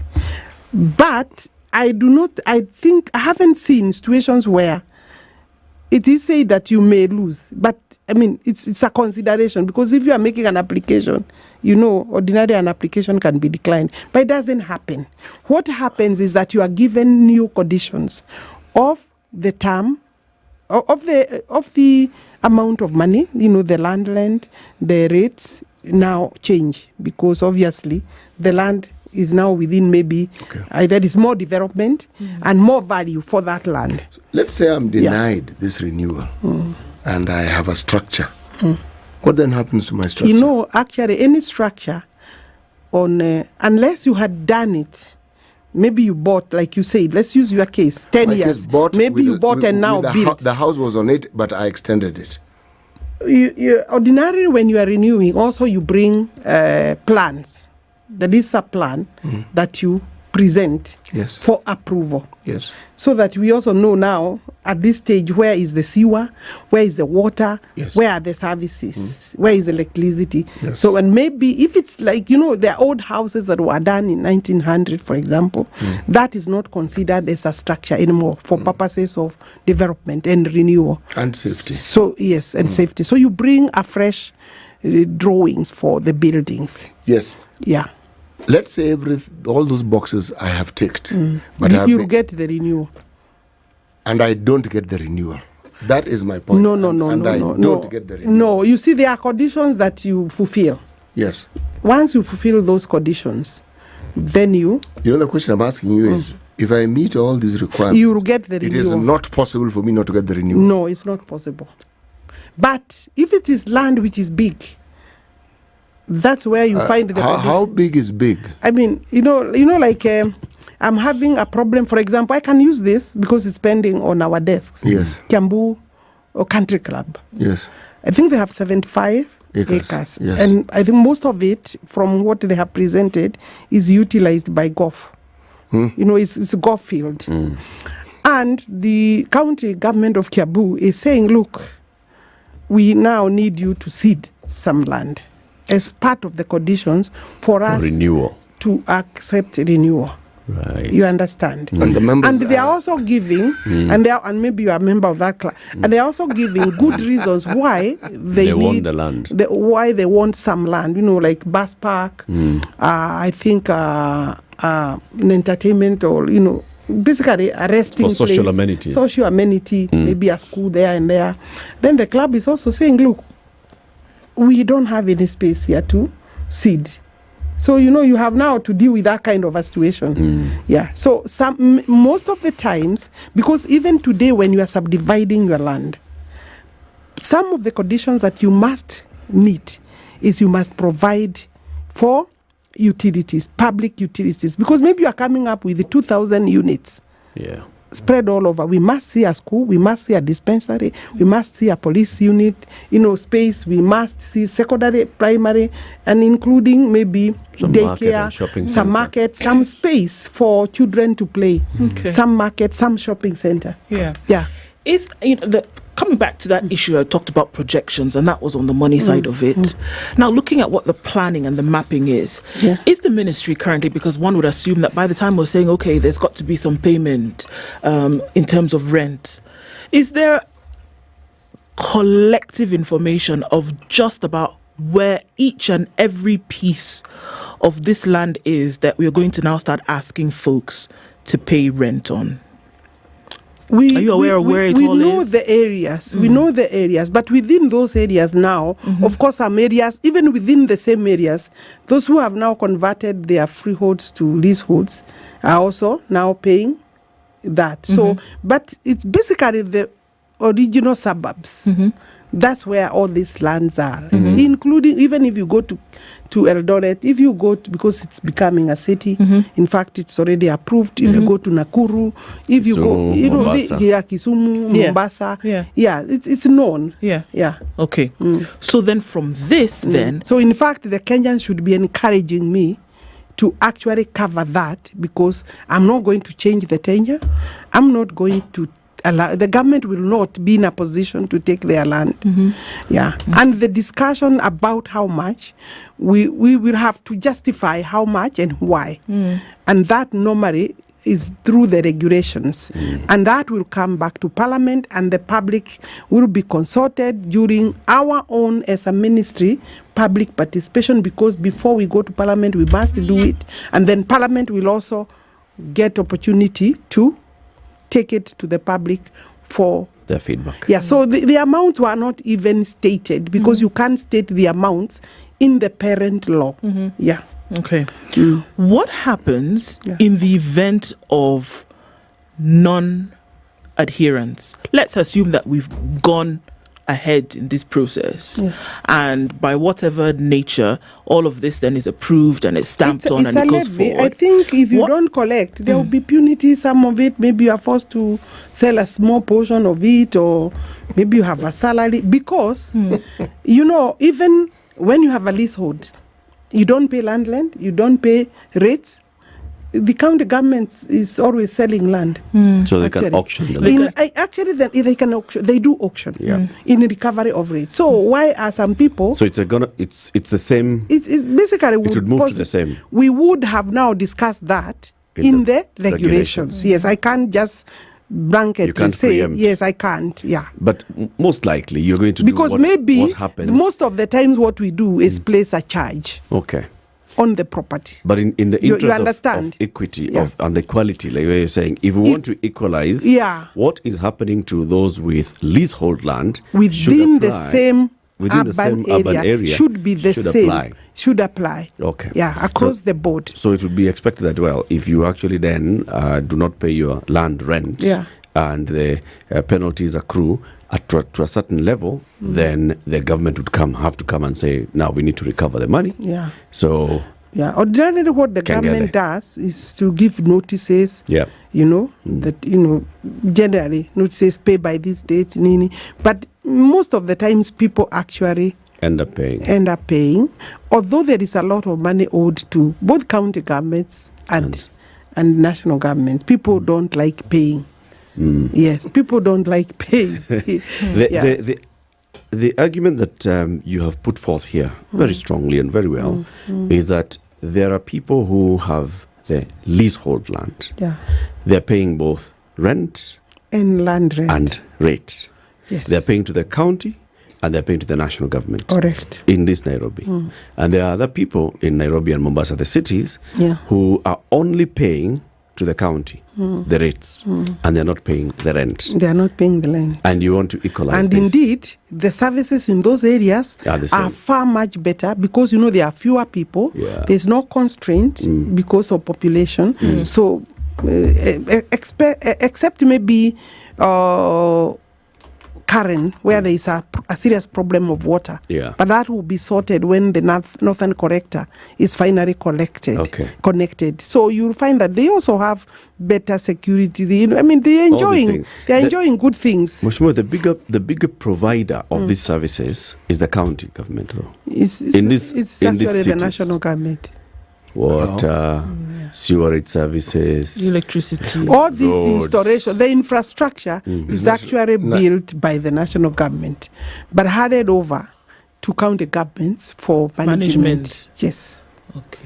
County governments don't have capacity to pay for huge sewerage, sanitation, water infrastructure. Even this Nairobi relies on water from, you know, all these other places like Nadakaine and whatever. Those are national government projects, but the county government manages now the installations, whatever. And that's where, in fact, if you remember, there was also then the proposal that because county governments are also selling water to Kenyans, they must start paying at the collection point at the meter point, the bulk water meters, so that they pay at that level, then they go and sell, and then they will be better in, because they know they must collect money to pay at this point.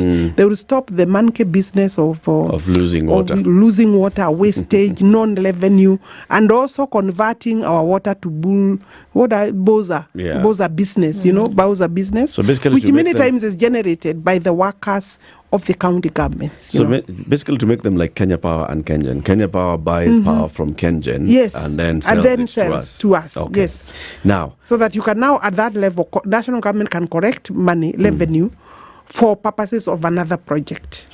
Yeah. There's fear that if these were to go on like this, what stops you from coming with the same argument and saying, you see, even you in Kimana, I have done a road that takes your produce to the market. I have brought electricity all the way to your farm and your house. I have brought water services all the way to your house. So even you with freehold land in Kimana, and you're doing agriculture of onions and tomatoes, and you're taking them to the market in Nairobi and Mombasa, you need to start also paying this. I think there are other levies that were being proposed, say like the avocado something. Remember there was an avocado tax that, basically agricultural products. What I'm saying is, yes, the fear is somebody else Alice Wahome will come and say, you see, the people of Karen are paying, and they have land, they are paying to me. You're also in productive land, and we are providing services to you the same way we're providing to others. In the interest of equality, we also want you, with your freehold land, to pay. Basically, I don't see it reaching there. Remember that that may not happen, because there are other ways of correcting maybe money, taxes from those Kenyans who are doing basically in the rural areas. They are paying tax in their milk, their dairy products. They are paying, mboga when they are selling. Transporting it is still a cost. You are buying fertilizer, maybe there is a tax there. You are buying your seeds, there is a tax there. Those are other taxes. And then you are selling the product. And there were proposals. I mean, they will come. It's the same argument. Somebody I don't think it is the same argument. An owner of a mall in Karen, right, is making money. But they are also paying. They are paying for business permits. They are paying for all these other things. They are paying for very many other levies in other ways. But you see, the owner of the mall, is not necessarily the owner of the land. The owner of the mall is paying maybe their taxes, their income tax for the workers, and other taxes for the business and the licenses and what have you. But the owner of the land within the same urban area, it's a very simple, basic argument. Within the same urban area must be facing the same terms in terms of... So as it is right now, what was in the bill was not touching anybody who owns a piece of freehold land, agricultural land in Tamu Muhoroni. No. Or in Kagongo, Shinga, Olaya. No. At in my Kandara rural home. Yes. Absolutely not. Okay. How much money does the government envision they will raise by levying these taxes on freehold land? Because there must be not on freehold land. On freehold land within city, you are a powerful mic there. On freehold land within urban areas and cities. In urban areas and cities, we will actually be going to, I think this is where we need also to tell Kenyans, because the boundaries should be clearly delineated so that they are clearly known and marked, so that the fear of my mother is addressed. Yes, and urban areas, Mheshimiwa, starts from towns to municipalities. Yes. All the way to cities. Yes. Right? Yes. So even in Tamu town. Yes. And your land is touching tarmac, and it was demarcated within Mailitisa. You see, when we went to Parliament... You are in a municipality. You are in. When we went to Parliament with this proposal, Parliament said, wait a minute, because also, they are MPs, and they have concerns from their... Constituents. Oh, you people, you are now taking our land. Ancestral land. They said, look, we want for now to leave it to the cabinet secretary to to be gazetting because they know within regulations not to just generalize so that when you gazette, you can even be summoned to parliament because our authority ends and starts also in parliament in doing these things generally. Right. Legislation. And any member of parliament can actually challenge, amend a bill in parliament. So there was going to be agreement in terms of moving forward that we will be gazetting those urban areas because and mark the boundaries. And indeed, the marking of boundaries is an exercise by the people, their counties, and maybe just facilitation from the national government and IEBC. So I have to ask really quickly because we know that urban development is a continuous, process. It continues, it keeps going. As we talk about, road infrastructure going from place to place. I mean, for example, dormitory towns of Nairobi 10 years ago were not dormitory towns. There was vast expanse of land, right?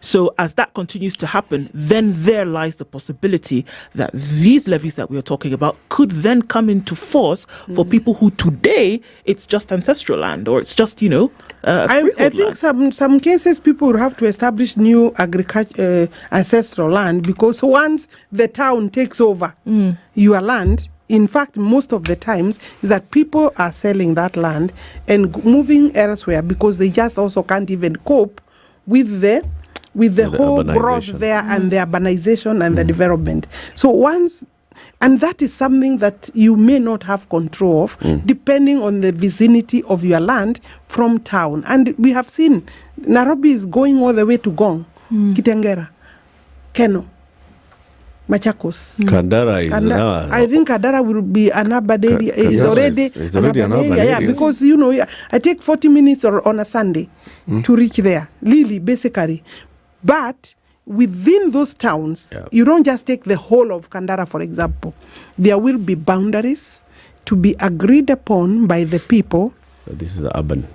Yes, that this is a town. Okay. So that it can then fall within the urban areas and cities. There is an urban areas and cities act that was enacted in 2013. And indeed, since 2013, there had been no regulations. We've just finished those regulations. Okay. Yeah. Waziri, we've come to the end of the year, but I've got to ask you, now that it has been withdrawn from Parliament, what next? We will continue to engage the public and Parliament because we need the bill. And I'm sure when these facts start coming out, and one of the objectives of really public debate is to cover the ground properly, ensure that people understand what it is and the benefit, because this is money that really is in people's, it's just there, and people, and those areas really are not really going to feel, are not people who would feel the pinch so much. Yeah, they're enjoying services. It's their right, it's their land, but they must also agree we need to have an equal and fair platform for all of us. Okay. Yeah. Alice Wahome, Cabinet Secretary for Lands, Public Works, Housing and Urban Development. It's 9 a.m. Yeah. President William Ruto now says that he'll implement some of the recommendations set forth by the young people of Kenya. According to the president, he values their input and he has heard them. He went on to say that he will implement those that he can, including cutting down on government spending and offices.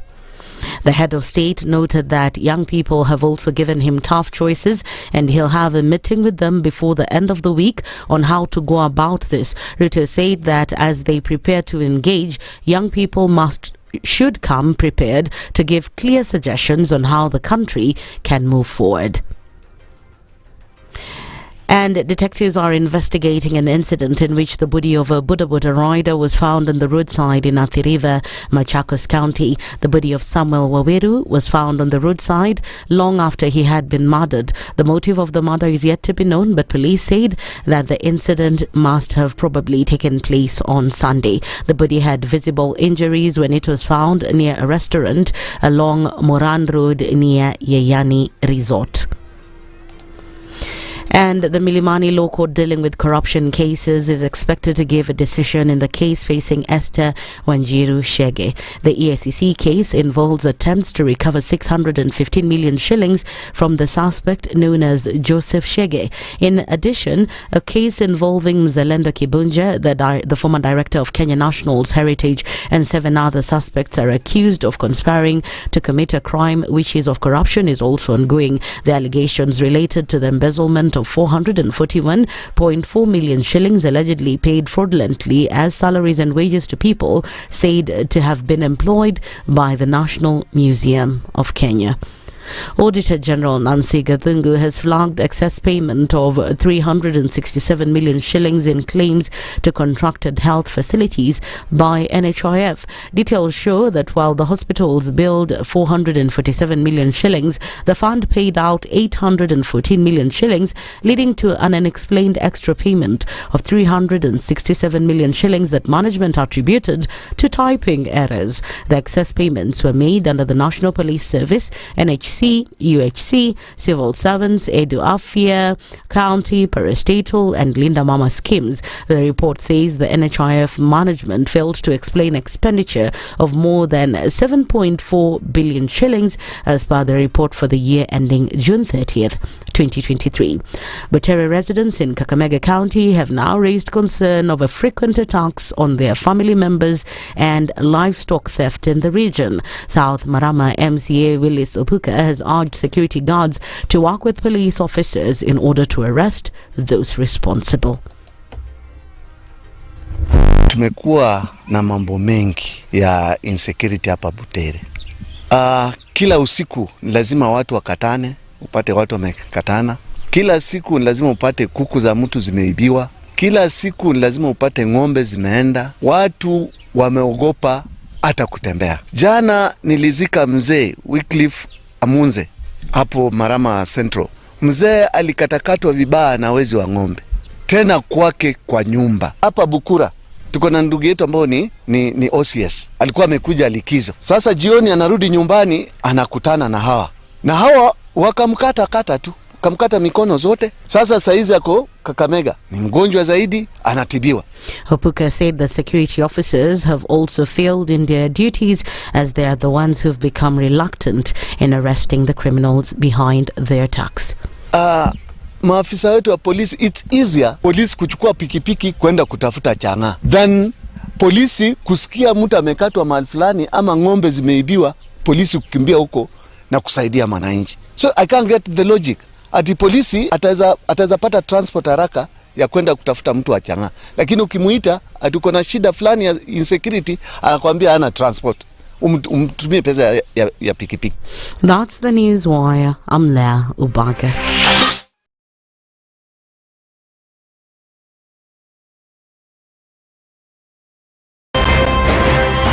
It's critical that people pay taxes. But then taxation has to have a limit.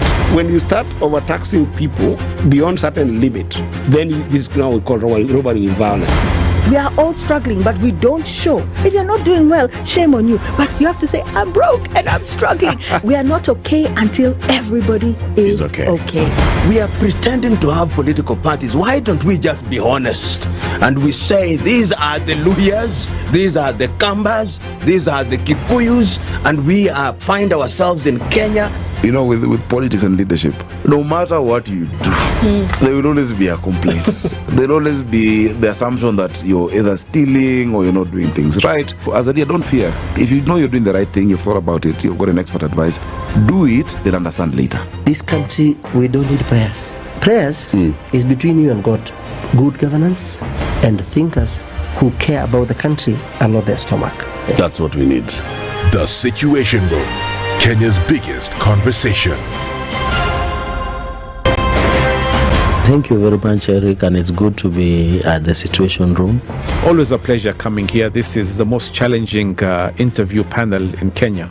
You guys are very well informed, and as you can see, Charles today, very philosophical. To be poor in this country is the greatest sin you can commit, not just from a legal perspective, but from life generally. It is very, very skewed.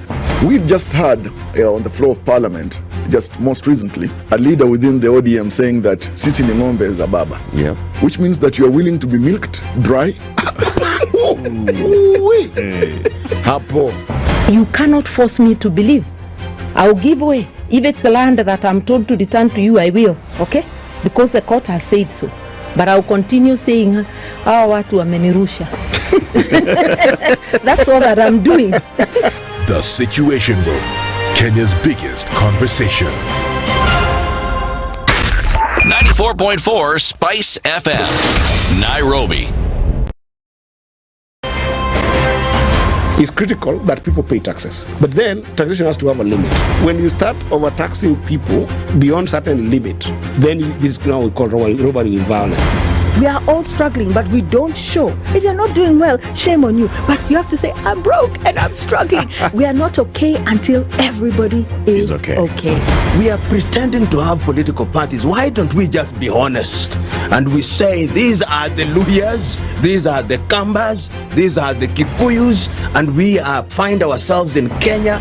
You know, with politics and leadership, no matter what you do, there will always be a complaint.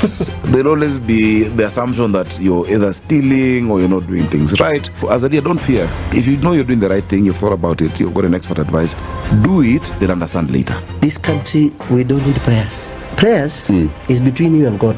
Good governance and thinkers who care about the country and not their stomach. That's what we need. The Situation Room, Kenya's biggest conversation.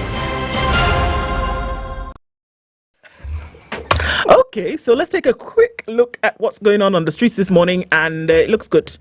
When I say good, meaning that there's not much in terms of traffic on the streets today, and it looks like it's going to be that way for the rest of today. Off the thicker superhighways, usually our point of anything, and that's clear, free, nothing happening here. Also coming off on Gong Road, I think we're just fine. Getting into the city, coming in from Westlands, not going to have a problem here whatsoever. Let's take a quick look at Uhuru Highway as you're coming in from the Nyeri Stadium. Roundabouts coming in from Lusaka Road on this side, Langata Road on the other, all the way through towards Haile Selassie on this side, and Gong Road on the other side. Doesn't look too bad. I think we'll be fine.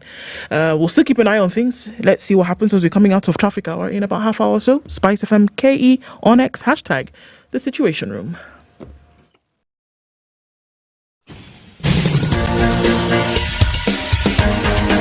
This is The Situation Room, the home of hard-hitting political commentary and penetrating insights about the state of the nation. This is a talk radio experience like no other. The Situation Room, a place for hard truths, debates, and elevated conversations. The Situation Room, witty, political, engaging, deep, controversial. In the room, we have C.T. Muga, researcher, academic, seasoned political observer, a fountain of wisdom in these politically uncertain times. Ndu Okoh, Nigerian by birth, Kenyan by choice, communications expert, Pan-Africanist, a truth seeker and believer in people power, and Eric Latiff, agent provocateur, the man in the chair, seasoned journalist, news hound, a man who believes in punching up, not down. This is The Situation Room, the only way to start your day. It is 10 minutes after 9. How are you doing? Welcome to the final hour of Kenya's biggest conversation this Tuesday, the 2nd day of July, 2024. We are here to the end, okay? And we shall be here no matter what. We are here because we are here. We are here because we are here. All right. Showmax is telling you, look, my friend, you want to watch the Euros. Okay, so you're saying, I'm away from my... You can watch the Euros wherever you are, as long as you have a mobile device connected to the internet. How do you do that? You log on to the website www.showmax.com and you can find out how you can go ahead and register, pay and watch, or you can download the app on your Google Play Store or the Apple App Store, and then same thing, register, pay and watch. It's great because it's Euro season and some teams are doing some, great stuff. We're getting into the semis in no time. We'll find out what happens with that, and you can too. By paying 500 shillings, you can watch the Euros on your mobile device wherever you are, whatever time of day, wherever time zone you find yourself. And it's great because Showmax allows you to do that. It's the upgraded streaming platform for Africa. You can do it. Shika Showmax. Kabisa. And City in Aga Khan, No, in Roysambu. In Roysambu, there's Aga Khan. There's Aga Khan. Yeah. Aga Khan University Hospital. Yes. It's called what? Specialized Specials Center. Yes, it is called a specialty care center. Yeah. Exactly what you said. All the words that are supposed to be read were there. I mean, you jumbled them up a little bit. But who's checking? Center care specialty also. Yes, But you specials. understood perfectly. Yes. And when you go there, you find all this. Well, one of the things that essentially it is, simply put, the services that you need in what you refer to as a big hospital. Big hospital, usually level 4, 5, 6. You will get most of those services there. You will actually get it in Roysambu. Okay? So you don't have to leave Roysambu, come all this way, Sigudrai, Siwapi, Taskawa. You stay in Roysambu, the services are available. And when you say services are available, it means the specialists who provide the services so that you get what you need are available. Yeah. Very good. Umesikia? These Gen Zs know that place as Garden City. Guy knows it as Tusker. Yeah, that's what I was saying. I was wondering, what? No. I was wondering, okay, let me just let it slide. Maybe you made a mistake. Sisi ambao tulikuja town mapema. Tusker. That place is called Tusker. Which place though? See hapo Garden City. It's Tusker. Oh, it's Garden City. Yes, it is. It's also Tusker. It was. Before Garden City, there was Tusker. You see, that's where KBL is.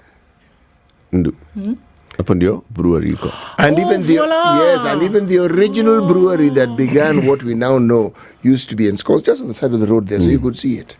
Ah, voila. Okay. Yes. Still known as Tusker. My goodness, what an age away. Sorry. It's a long time ago. He was here with Dr. Livingstone. Kraft was also with us. And Kraft. Our next guest is Hussein Khalid. He is an active citizen of this republic. He is currently the CEO of the Voices of Community Activists and Leaders of Africa, Vocal Africa. Hussein, good morning. Good morning, Latiff. How are you? Very well. Good Happy to see you. Be here. Good to see you, man. Thank you. Thank you keeping so well? much. Yeah, trying to keep well. Yeah. As every Kenyan is. It's important. I've noticed that your latest style is these stripes. Well, or is it a coincidence? It's black and white. We're peaceful, but we're protesting. So we're protesting in black, but we're also very peaceful. So that's the idea.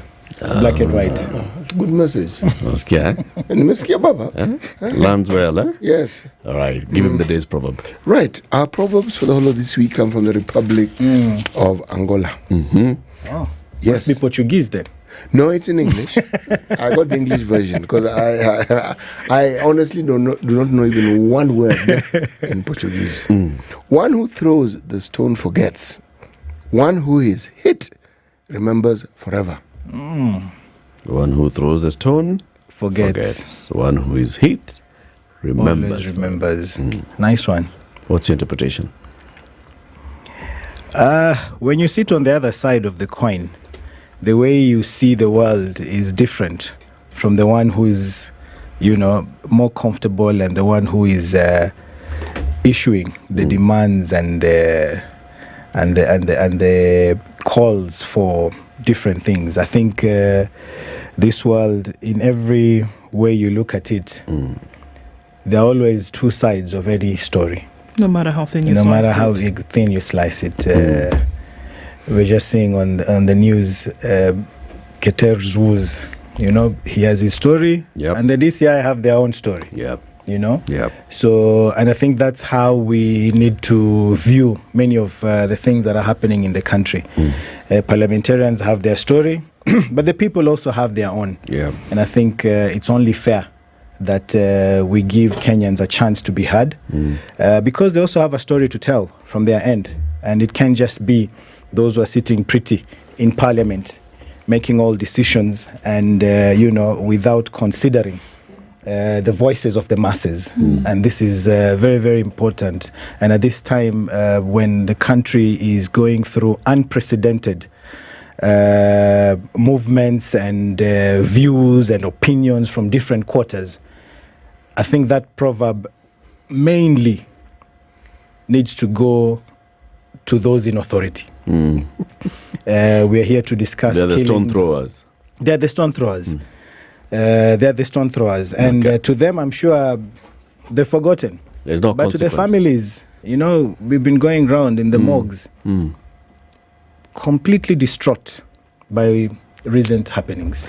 There's a statement I want to read here, and this was issued yesterday, last evening, by the Kenya National Commission on Human Rights. This is the state agency charged with safeguarding and promoting human rights in the country.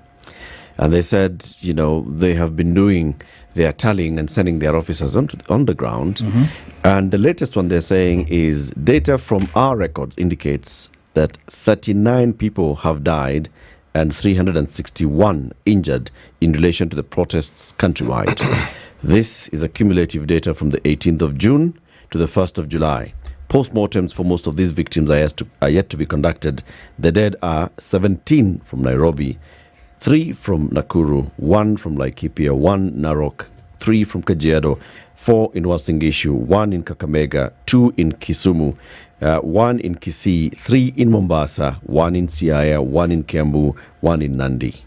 And then they also say that reports with the commission indicate that there have been 32 cases of enforced or involuntary disappearance and 627 instances of arrests of protesters. Several others are indicated as being in hiding due to threats on their lives by unknown persons. These are high numbers. We're basically talking about what the Kenya National Commission on Human Rights is saying. We have gone to the morgues. We have tracked back with records from the hospitals and the police stations on how these bodies ended up here. And there are 39 people who have died since the protests began. Not only are they high numbers, but it's high numbers in a very short span. We're talking about less than 2 weeks. Less than 2 weeks. So if you look at the numbers, 39 in less than 14 days, you're looking at roughly 3 people being killed every single day. And what's the excuse? Or what were they doing? They were merely exercising their constitutional right to protest and to present petitions to a public institution. So we must ask ourselves as a country, is this the country we want to live in, where roughly 3 people are being killed every single day for just going to the streets to tell their leaders that we don't want this bill? I remember a time when the president said that yes, we have views and opinions and decisions will be made by institutions. That is what he said. That institutions that are charged with the mandate of looking at these issues, they will be the ones to make decisions. But he forgot one thing, that those institutions are there to serve the interests of the people. And if the people so decide that they want to exercise their sovereignty, you can't then go back and tell them you can't do that because they are institutions. If those institutions do not serve the interests of the people, then why are they there in the first place? You can't have millions, and then you say, oh, CG, we didn't have intelligence. I mean, where are you living? Even a 5-year-old knows reject finance bill. You need people to come and tell you that Kenyans don't want this? I mean, those kinds of excuses, Kenyans have gone past that. And the good thing is that, Latiff, our generation, sisi tulikuwa tukienda streets, and then colleagues, you can say, good, mtetezi, tutetee, endelea, that is good, So tunashikwa, tunapigwa, some of us thrown in the cells. I remember the last Occupy. The matter is still in court. Bado tumeshtakiwa. When was it? 2014 or I don't remember. Yeah? But this generation wamesema hakuna cha mtetezi, tutetee. Sisi wote ni watetezi. The lawyers in them, the doctors in them, the journalists in them, kila mtu amesema hakuna watetezi, sisi ndio watetezi. The Gen Zs wamesema we are all going out. and they're informed, they are learned, they understand what is happening. You can't now come back and tell them, oh, keep quiet, institutions. And are further breaking down the information for everybody to have an understanding of what is going on, taking that responsibility upon themselves, and then saying, you know, this is what we should actually push. This is a thing now, that with this, whereby we talk about constitutionally, even in the books, the law by which the nation is guided by, there is an allowance that is given for certain things. And to say that even with that protest, you ought to be protected in protest. Right? You should be protected by the security arms. That's your right. But we see that it's a bit scary, isn't it? Especially when we look at the abductions that have taken place. Call it whatever you want to call it. Put, you know, a different kind of cloth over it. It is what it is. How do we, because in the space that we are in today, even that protests will continue today, and that there will be silent marches, and that there will be non-violent marches and demonstrations in the streets today, which is the hope. How do you then say we can do that without the fear of being abducted, without the fear of being killed? Because we're not talking about anything else here. Certain things can happen. You can be maimed, you can be, you know, injured, you can be abducted, you can be killed. We've seen that happen. How can that happen with that balance? I think it's just for those in authority to come down, as we say, zakayo lazima ashuke. You know, you can't just decide, I will not listen. You know, all the killings, the abductions that you're referring to, the whole idea is to intimidate protesters, to cause or to drive some fear in them, to hold back. But you see, those days are long gone. People are not fearful of state machineries, the police and all that, you know, and they're saying you can't intimidate us. And one thing about this movement, and I'm really happy about it, is that there's no leader. So whom are you picking? Whom are you abducting? It's an abduction because it's illegal, because those are not arrests. You know, they'll come and say, oh, Alfred Keter was arrested and all that. But when you go, you just pick someone. You don't inform them, because the law is very clear.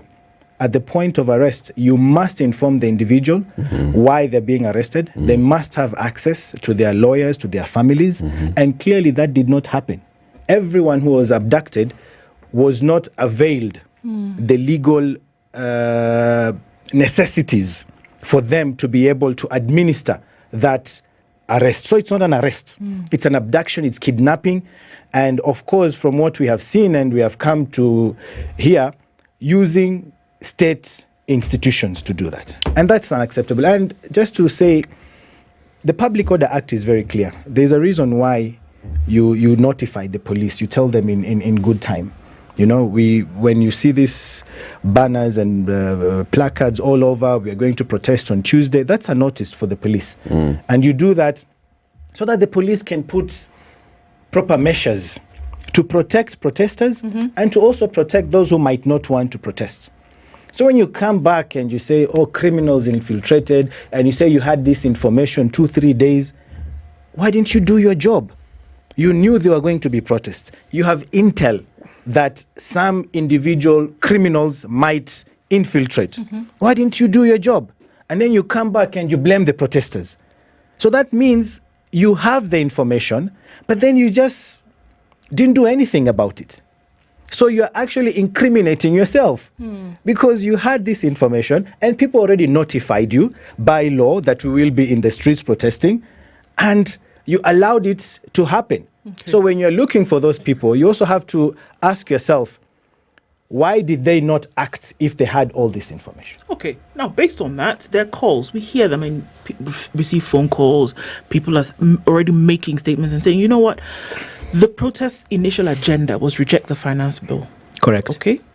And that has happened. The finance bill has been rejected. It's going to, null and void. Success. 100% success. 100% success. But now this has morphed into something else, organically, albeit. And now there are other calls that are being made. So the question is, to what end and how much further can it go today? Yeah. Let me say this. Reject finance bill is not over yet. That bill has been withdrawn. the president did not assent to it. But you don't know what the state is doing. That reject finance bill could still come back in many other ways. So first of all, we have to protect that call. We have to make sure that the demands no over taxation. You see, already we are seeing the finance bill reintroduced in another way. We are seeing quote-unquote punitive measures. For example, counties will not get money, or I don't know, there will be no bursaries, there will be no... So this, in a way, is directly linked to the reject finance bill agenda. So we're saying that, yes, that particular move to withdraw or to not assent to the bill, that particular bit is done. But we are seeing the same ideas in one way or another still coming back, like using the back door. Like which one, Hussein? Yeah. For instance, I mean, if you look at, one of the issues was taxation. You know, for Kenyans, we were saying this is going to be too much. Yeah, we're already living below, our means. We cannot be able to even make ends meet. We can't even survive just putting food on the table at the end of the day. But through these particular suggestions that are being brought up, like when you deny counties the resources, the funds for them to be able to do their work, that will eventually trickle down to the common citizen. Yeah. When you say that there will be no money for bursaries, you see, the idea was the youth should be able to at least, follow through with what they were doing. So when there is no money, there is no education, it's like saying, we are not going to tax you, but we're going to deny you what you have already. So what's the proposal here? So the proposal is we need to sit down. And this is what the Gen Zs are saying. Let us sit down. Don't make decisions, because this is the same thing. You sat down and you decided this is the finance bill. This is the way we are moving forward. Now you've withdrawn that bill. You are again sitting down by yourselves again and deciding, now that this finance bill is not there, by yourselves, this is what we're going to do. This is what we're going to cut. And that is what the Gen Zs are saying. He is not getting it. He is not getting it. You've withdrawn. Call people. Now that we've withdrawn, we don't have this. We don't have this. We don't have this. What do you propose we do? Fine. Nimesema, First Lady, tumetoa hiyo. So then how do we do this? Okay, no taxation. I mean, there is no, some of this that were already removed, insurance for the vehicles and stuff like that. So where do we get the funds to cover up for the deficit? So is there a proposal that is being put forth? Because as we headed towards the rejection of the withdrawal of the finance bill, there was a clear proposal. Withdraw this bill. Right? And then cut expenditures on these areas. Is there a specific proposal that is saying, so we want to cut expenditure on these areas, and this is what we're putting to you as our demand? Is there a clear set of demands? Let's take a break. We'll come back and then you'll tell us about that. It's 9:30. Our guest is Hussein Khalid. He is the CEO of Vocal Africa. Vocal is the voices of community activists and leaders. And he's here. We're talking about the protest and what we are seeing, the disappearances, the deaths, the arrests, and what that means in terms of a country that is governed by the rule of law. Back shortly. This is the Situation Room. The only way to start your day. Business news with SpiceFM. This is the Business Wire, brought to you by Standard Bank. I'm Leah Ubaga. Offshore investors bought a net 419.5 million shillings worth of shares on the Nairobi Securities Exchange in June, extending the trend to a third straight month. NSE data shows that foreign net portfolio flows to the bourse in June were, however, lower than May's 1.49 billion shillings. Commercial banks' profits jumped 12.9% in the 3 months to March on the backdrop of cost-cutting measures and higher income from discharges, setting the stage for continued dividend and executive bonus boom. The lenders booked a pre-tax profit of 73.5 billion shillings in the first 3 months of this year. New Central Bank of Kenya data shows the pre-tax profits, and in the 3 months to March represent a 12.9% increase on the 65.1 billion shillings the banks made. That's the business news. I'm Leah Ubanga. Financial tips brought to you by Standard Bank. How much do I need to save for retirement? Begin by determining the type of retirement lifestyle you want. Some costs, such as medical expenses, travel, and entertainment, may increase in retirement. A general rule is to aim to replace about 70% of your final salary through investments and plans that provide stable income in retirement. Financial investments such as bonds and income-generating funds are well suited to this. SpiceFM Business. Okay, so traffic doesn't look like it's going to be an issue today. Through the city, we're still looking at free movement up and about. Not going to be a problem. Coming in from the Thika Superhighway, free and clear. Let's take a look at the Uhuru Highway as you come in from Mombasa Road out through towards the city and then through towards Westlands. We're looking at easy streets. We'll talk through the morning on SpiceFM KE on X. Mature, intelligent talk every morning. Spice up yourself.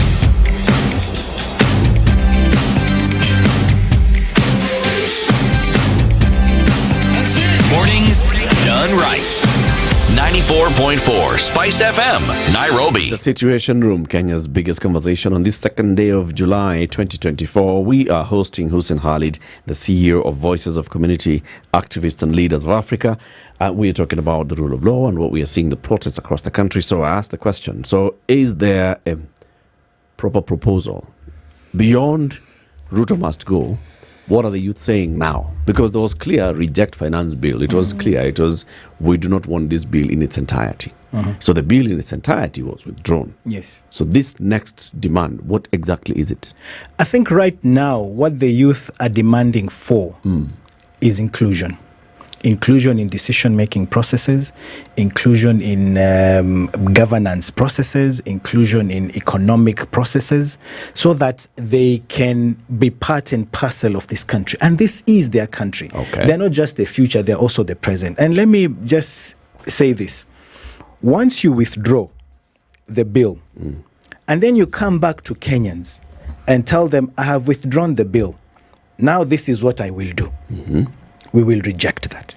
Okay. No matter what it is. But Hussein, let's be fair. There's a process. So there's an appropriations bill that now needs to be amended to reflect the new reality. Correct. Remove money from here, First Lady's office, ensure that there's more money in the areas that people want. Correct. The process for that is a proposal by the executive. So this is what we propose then to do with the budget. It goes to Parliament. And then Parliament opens up the window for the citizens then to engage. And this is the level of engagement. And the engagement can be, everything that has been brought by the national executive can be rejected and amended in totality. Exactly. So there's a window and it's still open. And it is provided for in law. In law, in the Constitution. It would be unfair to say that the executive is doing so gang-ho without, they're doing what they're expected and supposed to do. To public participation is a constitutional requirement. And this is what we are driving at.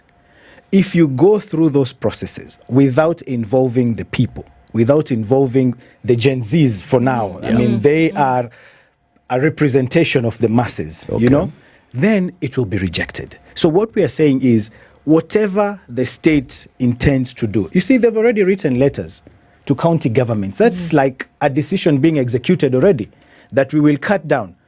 How did we participate in that? You tell me, how did they come back to the people and say, so we've rejected this? But you already, you know, governors are already complaining. I think it was Anyang' Nyong'o who said rejecting the finance bill should not be a weapon to now cut down county government. But again, even if there's a letter that has been written to the governors, it's still a proposal. Right? Yes. The law has not been amended. The Division of Revenue law has not been amended. The proposal is we are going then to have to relook at the Division of Revenue. And it's important for the governors to be made aware because the Division of Revenue bill is a negotiation.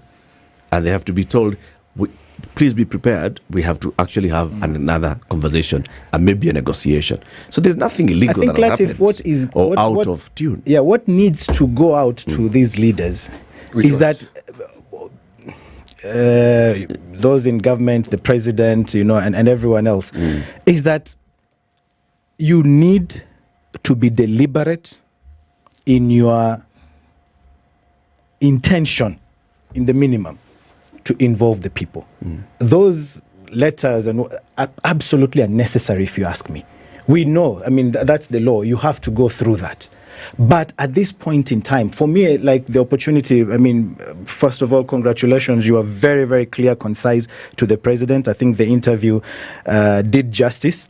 But this is, for me, that was a moment for him to now reach out. Don't start doing letters or county government will do this. These are our ideas. We're already thinking of this. Before you even start doing that, invite people. Yes, we know for sure. I mean, there were ideas there to collect, was it 2-point-something trillion? And that's all now down the drain, yeah? So how are we going to do this? So before you start writing letters, before you start saying we will cut this, before you start saying we will do this, can we have an opportunity where we allow people to talk? It's the idea. It's not really the legal aspect, that what processes will we follow. But can we show the masses, the people, that we are now listening? We are not already acting. Yes, obviously we'll have to do all that stuff, but can we at least show the intention? Because even before consulting, you're already drafting letters, sending to county government, we will do this, we will do that, we are suggesting to do this. With whose involvement? Okay. How would that involvement look like? I think that's currently the $1 million question. Because it's very clear the Gen Zs have said we have no leader. And it's true. I mean, I've been to the streets. You can't tell these guys, twendeni left, twendeni right. They are their own leaders. Everyone is contributing. When they say black and white, hakuna mtu amenunua t-shirt za black and white. Everyone just, goes out there and decides this is black and white. So I think that's the $1 million question. But of course, there are ideas here and there of how we could do this. One is the X Twitter space. You could have people, and it can be done at a large scale. At the end of the conversation, you say, okay, guys, we agreed so-and-so will be noting down the key points. This is 1, this is 2, this is 3, this is 4. Do we agree? These are the 4 key points we drive forward. Yes, people on Twitter space says that is agreed. Then we'll take this now to the next level. There are these opportunities in the county governments. They have their own what they call safe spaces where youth meet. They're youth institutions. You can go to them. Ask them, what do they feel? You have universities, you have, places of just hanging out. We have to be creative, if you ask me. But yes, I think this is the $1 million question right now. So how then do you take views and opinions of a group that is leaderless? And anyone who comes forward and says, mimi sijui ndio kiongozi, sijui nini, huyo ni imposter. But surely are you suggesting that a movement that has morphed into an extremely effective protest, dates are set, people go out into the streets, people understand that they are not supposed to cause violence, they understand that they must demonstrate everything that could be described as peaceful, and this communication is received by everyone who goes out. It means there are elements of leadership in the process. Now, whether we're talking about traditional leadership who go to Uhuru Gardens to make speeches or Makadara grounds, they are not that. But that they are voices that are dominant and are listened to. They are influencers. Yes. Because there are people who fall into this category of Kenyans we're referring to as Gen Zs who have been opining on things in this country and taking a stand for a long time. And it's on social media. And they're known. Some are less known because some use pseudonyms, but they are known. So they are leaders. However, the thing that is a problem and is going to continue being a problem for this movement is that even when people talk about hooligans and thugs, they're also Gen Z. They're also young people. Kenyans. Yes, they are. They are. Now, a discussion around why they do what they do and who is to stop them? Because if there is communication, and that's where your point may become valid, because if indeed there was leadership in the traditional sense, there'd be someone who would say, look, so and so, we have a problem in this area here, we need to put a halt to this, but we don't see that. So you see the free flow. However, let's assume that they are all leaders. So this message would be to all of them. Leadership comes with a heck of a lot of responsibility, especially when you're on a national issue such as the one we're talking about. And at some point, there has to be clarity as to the direction this thing is going to take. Totally agree. And you know why, in my opinion, this movement or this effort has truly succeeded? It's exactly because of that there are no clearly appointed leaders. Kenya's history is rife with leaders who've been called to State House, wengine wanaambiwa tufanyeni national dialogue. I mean, last year's protests. See, they then appointed, NADCO. I don't know, what's it called? NADCO. What happened? Where is that report? What has come of it? It's being processed. You know, it's being processed, really? Exactly. The NAD didn't go. Be patient. The NAD didn't go. So if you ask me, the reason why this one has succeeded is because those in power, those in authority, are not sure of who exactly should I bring who to the table to quote-unquote bribe, to quote-unquote convince. Because you abduct this one, they tell you, oh, you're still leader wetu. But then we are still going. I think, Hussein, this is where now the other problem is. Yes. So first of all, I'm increasingly moving away from accepting that this is a leaderless movement and all that. This is a movement that has influencers. Who is it who has influenced people to accept to be in Kunguru today, the black and white? This conversation must have started somewhere, and then it gathered momentum in certain spheres. Then it was accepted widely. There are people who start and they amplify each other's messaging so that people end up, okay, so we are doing Tuesday and we are doing black and white. It has leaders. But even those who are influencers and they know themselves to be influencers do not want to come out as leaders because they do not want that other bit, the responsibility that comes with leadership, what that city has talked about, and the accountability that comes with it. Because it's easy for you to say no, but it is not easy for you to say, so what? Or then what? And to take up that mantle of now guiding your people and saying, guys, this may be a good idea. Because at that moment, when now people start saying, but you're the one who told us. It's true. We'll clearly start identifying. It's true. You are the one who told us that this has been agreed. And what next? And what next? And they don't want to take the responsibility. They are leaders, but those leaders are hiding in the cracks. I totally agree with you. And in any situation, any circumstance, there are pros and cons of that particular situation, that particular circumstance. I think up to now, we have seen the good side of being a leaderless movement. Yeah, but then that movement has to have clearly set objectives to be achieved. So when it comes to now, okay, what are these objectives? Who decides what the objectives are? When you say you are leaderless, then it's open to everyone and sundry to just, come in and say this. And yes, there may be influencers, they're out there. But one thing is clear is that, and we know some of them have communicated on their spaces.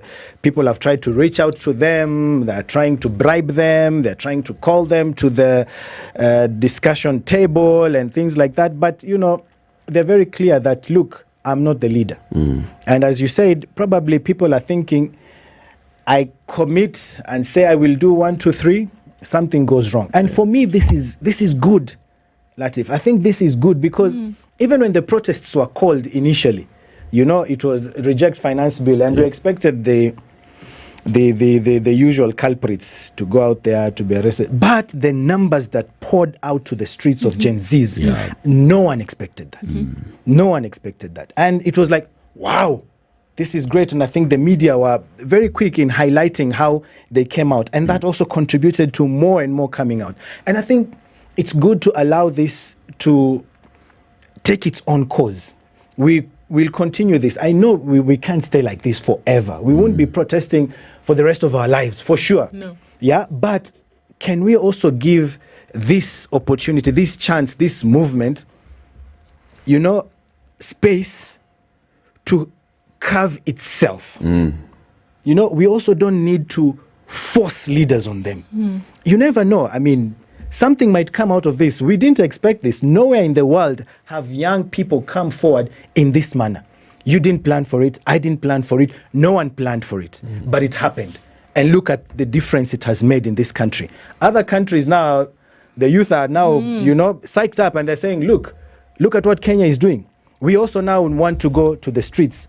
And let's give it an opportunity to just have its own life. I mean, I don't know who will come tomorrow as an influencer. I mean, it might be KTN that then takes the lead. I mean, you guys were brilliant. Yeah, threats to shut you down and all that. And by the way, I mean, that statement, like, we will not be intimidated. That's quite powerful. And no one planned for it.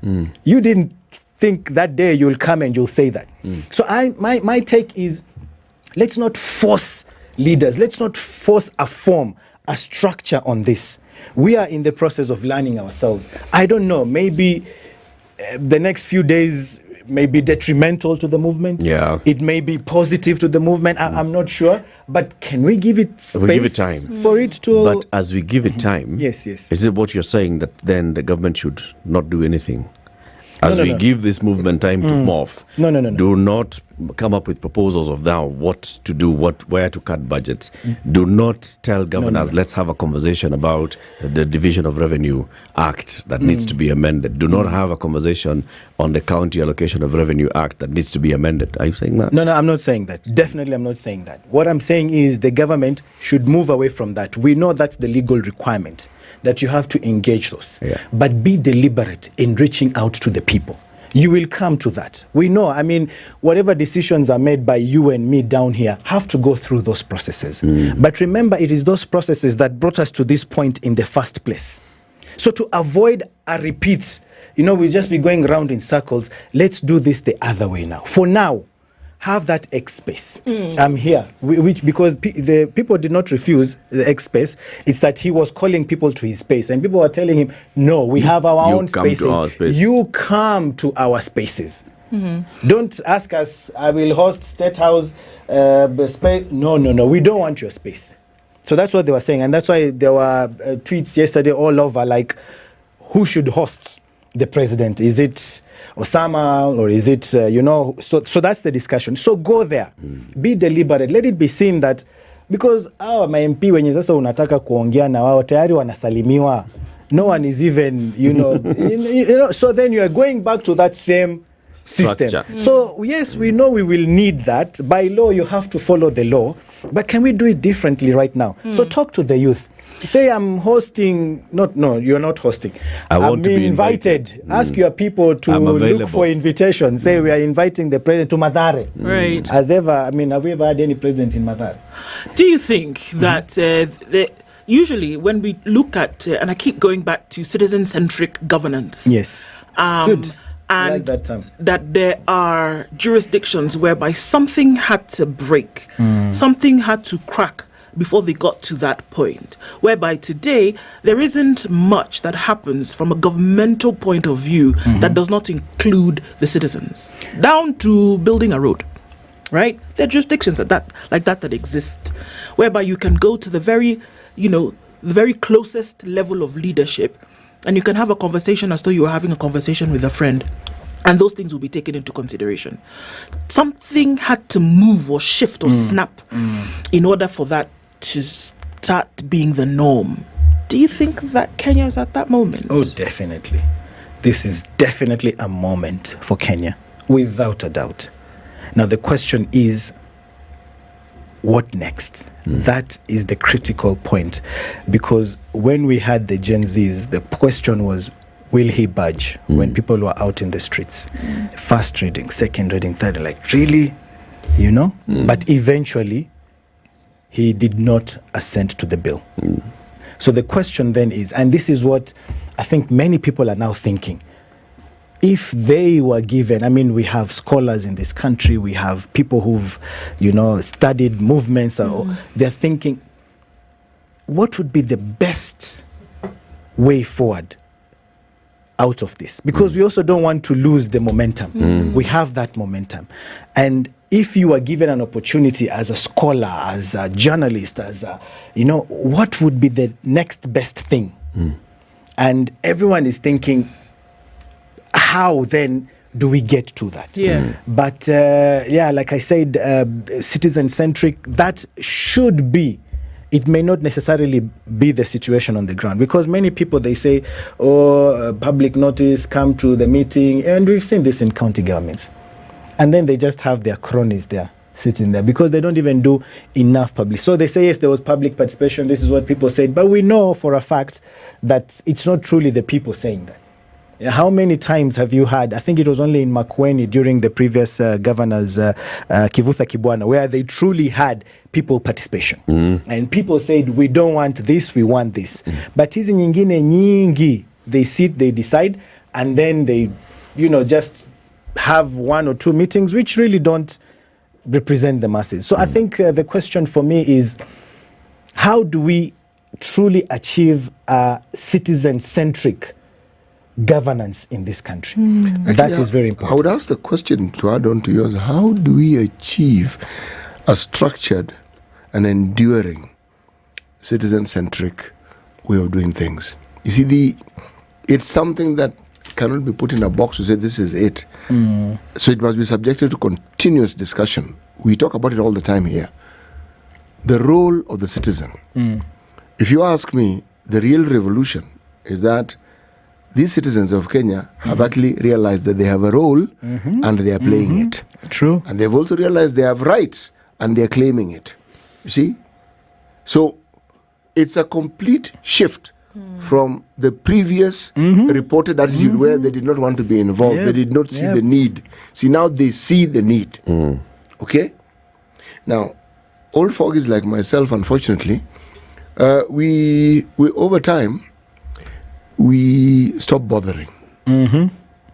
You see so much, you've seen, you stop bothering. You sort of like find a quiet way of getting along. And then these citizens come along and they wake you up. And you say, but there's something we must be wary of. We are a country that seems very good at missing and not taking advantage of opportunities that come our way. This is an opportunity. I totally agree with you. In 2002, man, did we have an opportunity? We did. We didn't take it. We have another opportunity. And this one is huge. Massive. Now, the question is, let the young people who are going about their business go about their business. Now, the other groups, you said you're a millennial. I'm told there's X. Me, I'm not even sure whether I'm Q, whether I'm W. I'm not even sure what it is. But what I'm saying is, it's not as though these other groupings, if we go by the age groups, do not have ideas to contribute. Don't meddle with what these people are doing. Add yours, but have it first. This is what we want to do. Okay? Because if we don't, then we'll be telling these young people what to do. They don't want us to tell them what to do. They figured out what they want to do. Let them do it. They say we are not our parents. That one, they definitely are not. That one. Ask anybody who has children of that age, they'll tell you they are definitely not us. Yes. But I've also been in these morgues and the abductions and everything. The fierceness with which these Gen Zs come forward to denounce what is happening, to pay respect to the colleagues who've passed on. There's a huge difference. As I said, we've had You've been in very many demonstrations. I've been, in many years, 10, 15 years, I mean, I've never seen in a protest someone killed and then colleagues coming to carry you, get the Kenyan flag, drape over you, and they're like singing the national anthem. I mean, we must give credit to this generation. The boldness in which they stand up against, some of these very, what our generation would call scary situations, and they stand firmly there and say, this is our fallen comrade. We are not leaving the body here. So we must pay respect. And, even the police, wanasema sijui ni criminals ni nini. Out of the, I think I've been in 13 postmortems. 8 are gunshot wounds. And it's not, they say, ni moja wao alichukua gun and he was shooting all over. Ibrahim, who was buried the other day, 2 bullets through the neck. And they were, see at a angle or what, utasema direct in and out, almost. That's not someone who has started using the gun today. Somebody knew what they were doing. 2 bullets. Unajua hata ukipigwa moja, you'll start falling. But before you hata moja, another one. And it's like, close range. And I mean, how do you then just say, one of them alichukua gun and was shooting colleagues? I mean, for what purpose would they do that? But I think President and his team, they have CCTVs, wanasema, and all that. And the funny thing is that they're not shared. So you have this footage and you want to counter whatever is being shown out there. Why don't you share it with the public so that we have this and we know how to tell the story? So some of these things, I mean, we hear them and, the killing of Evans, his pelvic bone, I don't know if I'm allowed to say those things on radio. Was fractured. When they opened him up, they said some of the intestines had moved up to the chest. You can imagine the pain this individual was in before dying. And we can't just then say, okay, forgive and forget. Can't dismiss it. Yeah, so you can't dismiss that. Out of the, you say you've attended how many postmortems? 13. And out of them, how many were gunshot wounds? Gunshot wounds were 8. And how about the other 6? The others is blunt force trauma. Blunt force trauma. Someone was hit, or again, someone might say alianguka, but pia kuanguka does not really cause that kind of damage. Different so yeah, I mean, blunt force trauma probably most likely. So was it was hit, clobbering or something like that.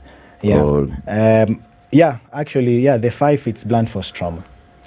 So I mean, if you look at what's happening in the country, and now this is the era of information technology.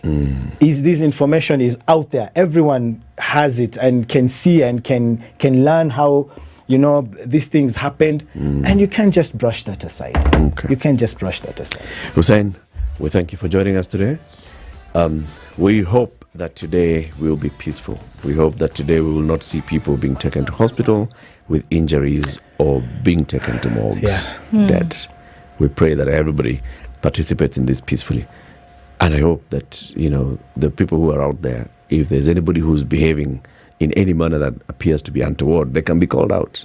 Yeah. Because if there's anyone who's infiltrating, then they should just be called out. Can I say something? Yeah. The police can do better. They definitely did not do their best. No. And they can do better. And this police service must respect the constitutional guarantees of the people. Indeed. Hussein Khalid, the CEO of Voices of Community Activists and Leaders of Africa, Vocal Africa, has been our guest. Have a good day, people. Take care. We'll be back tomorrow. It's 10 a.m.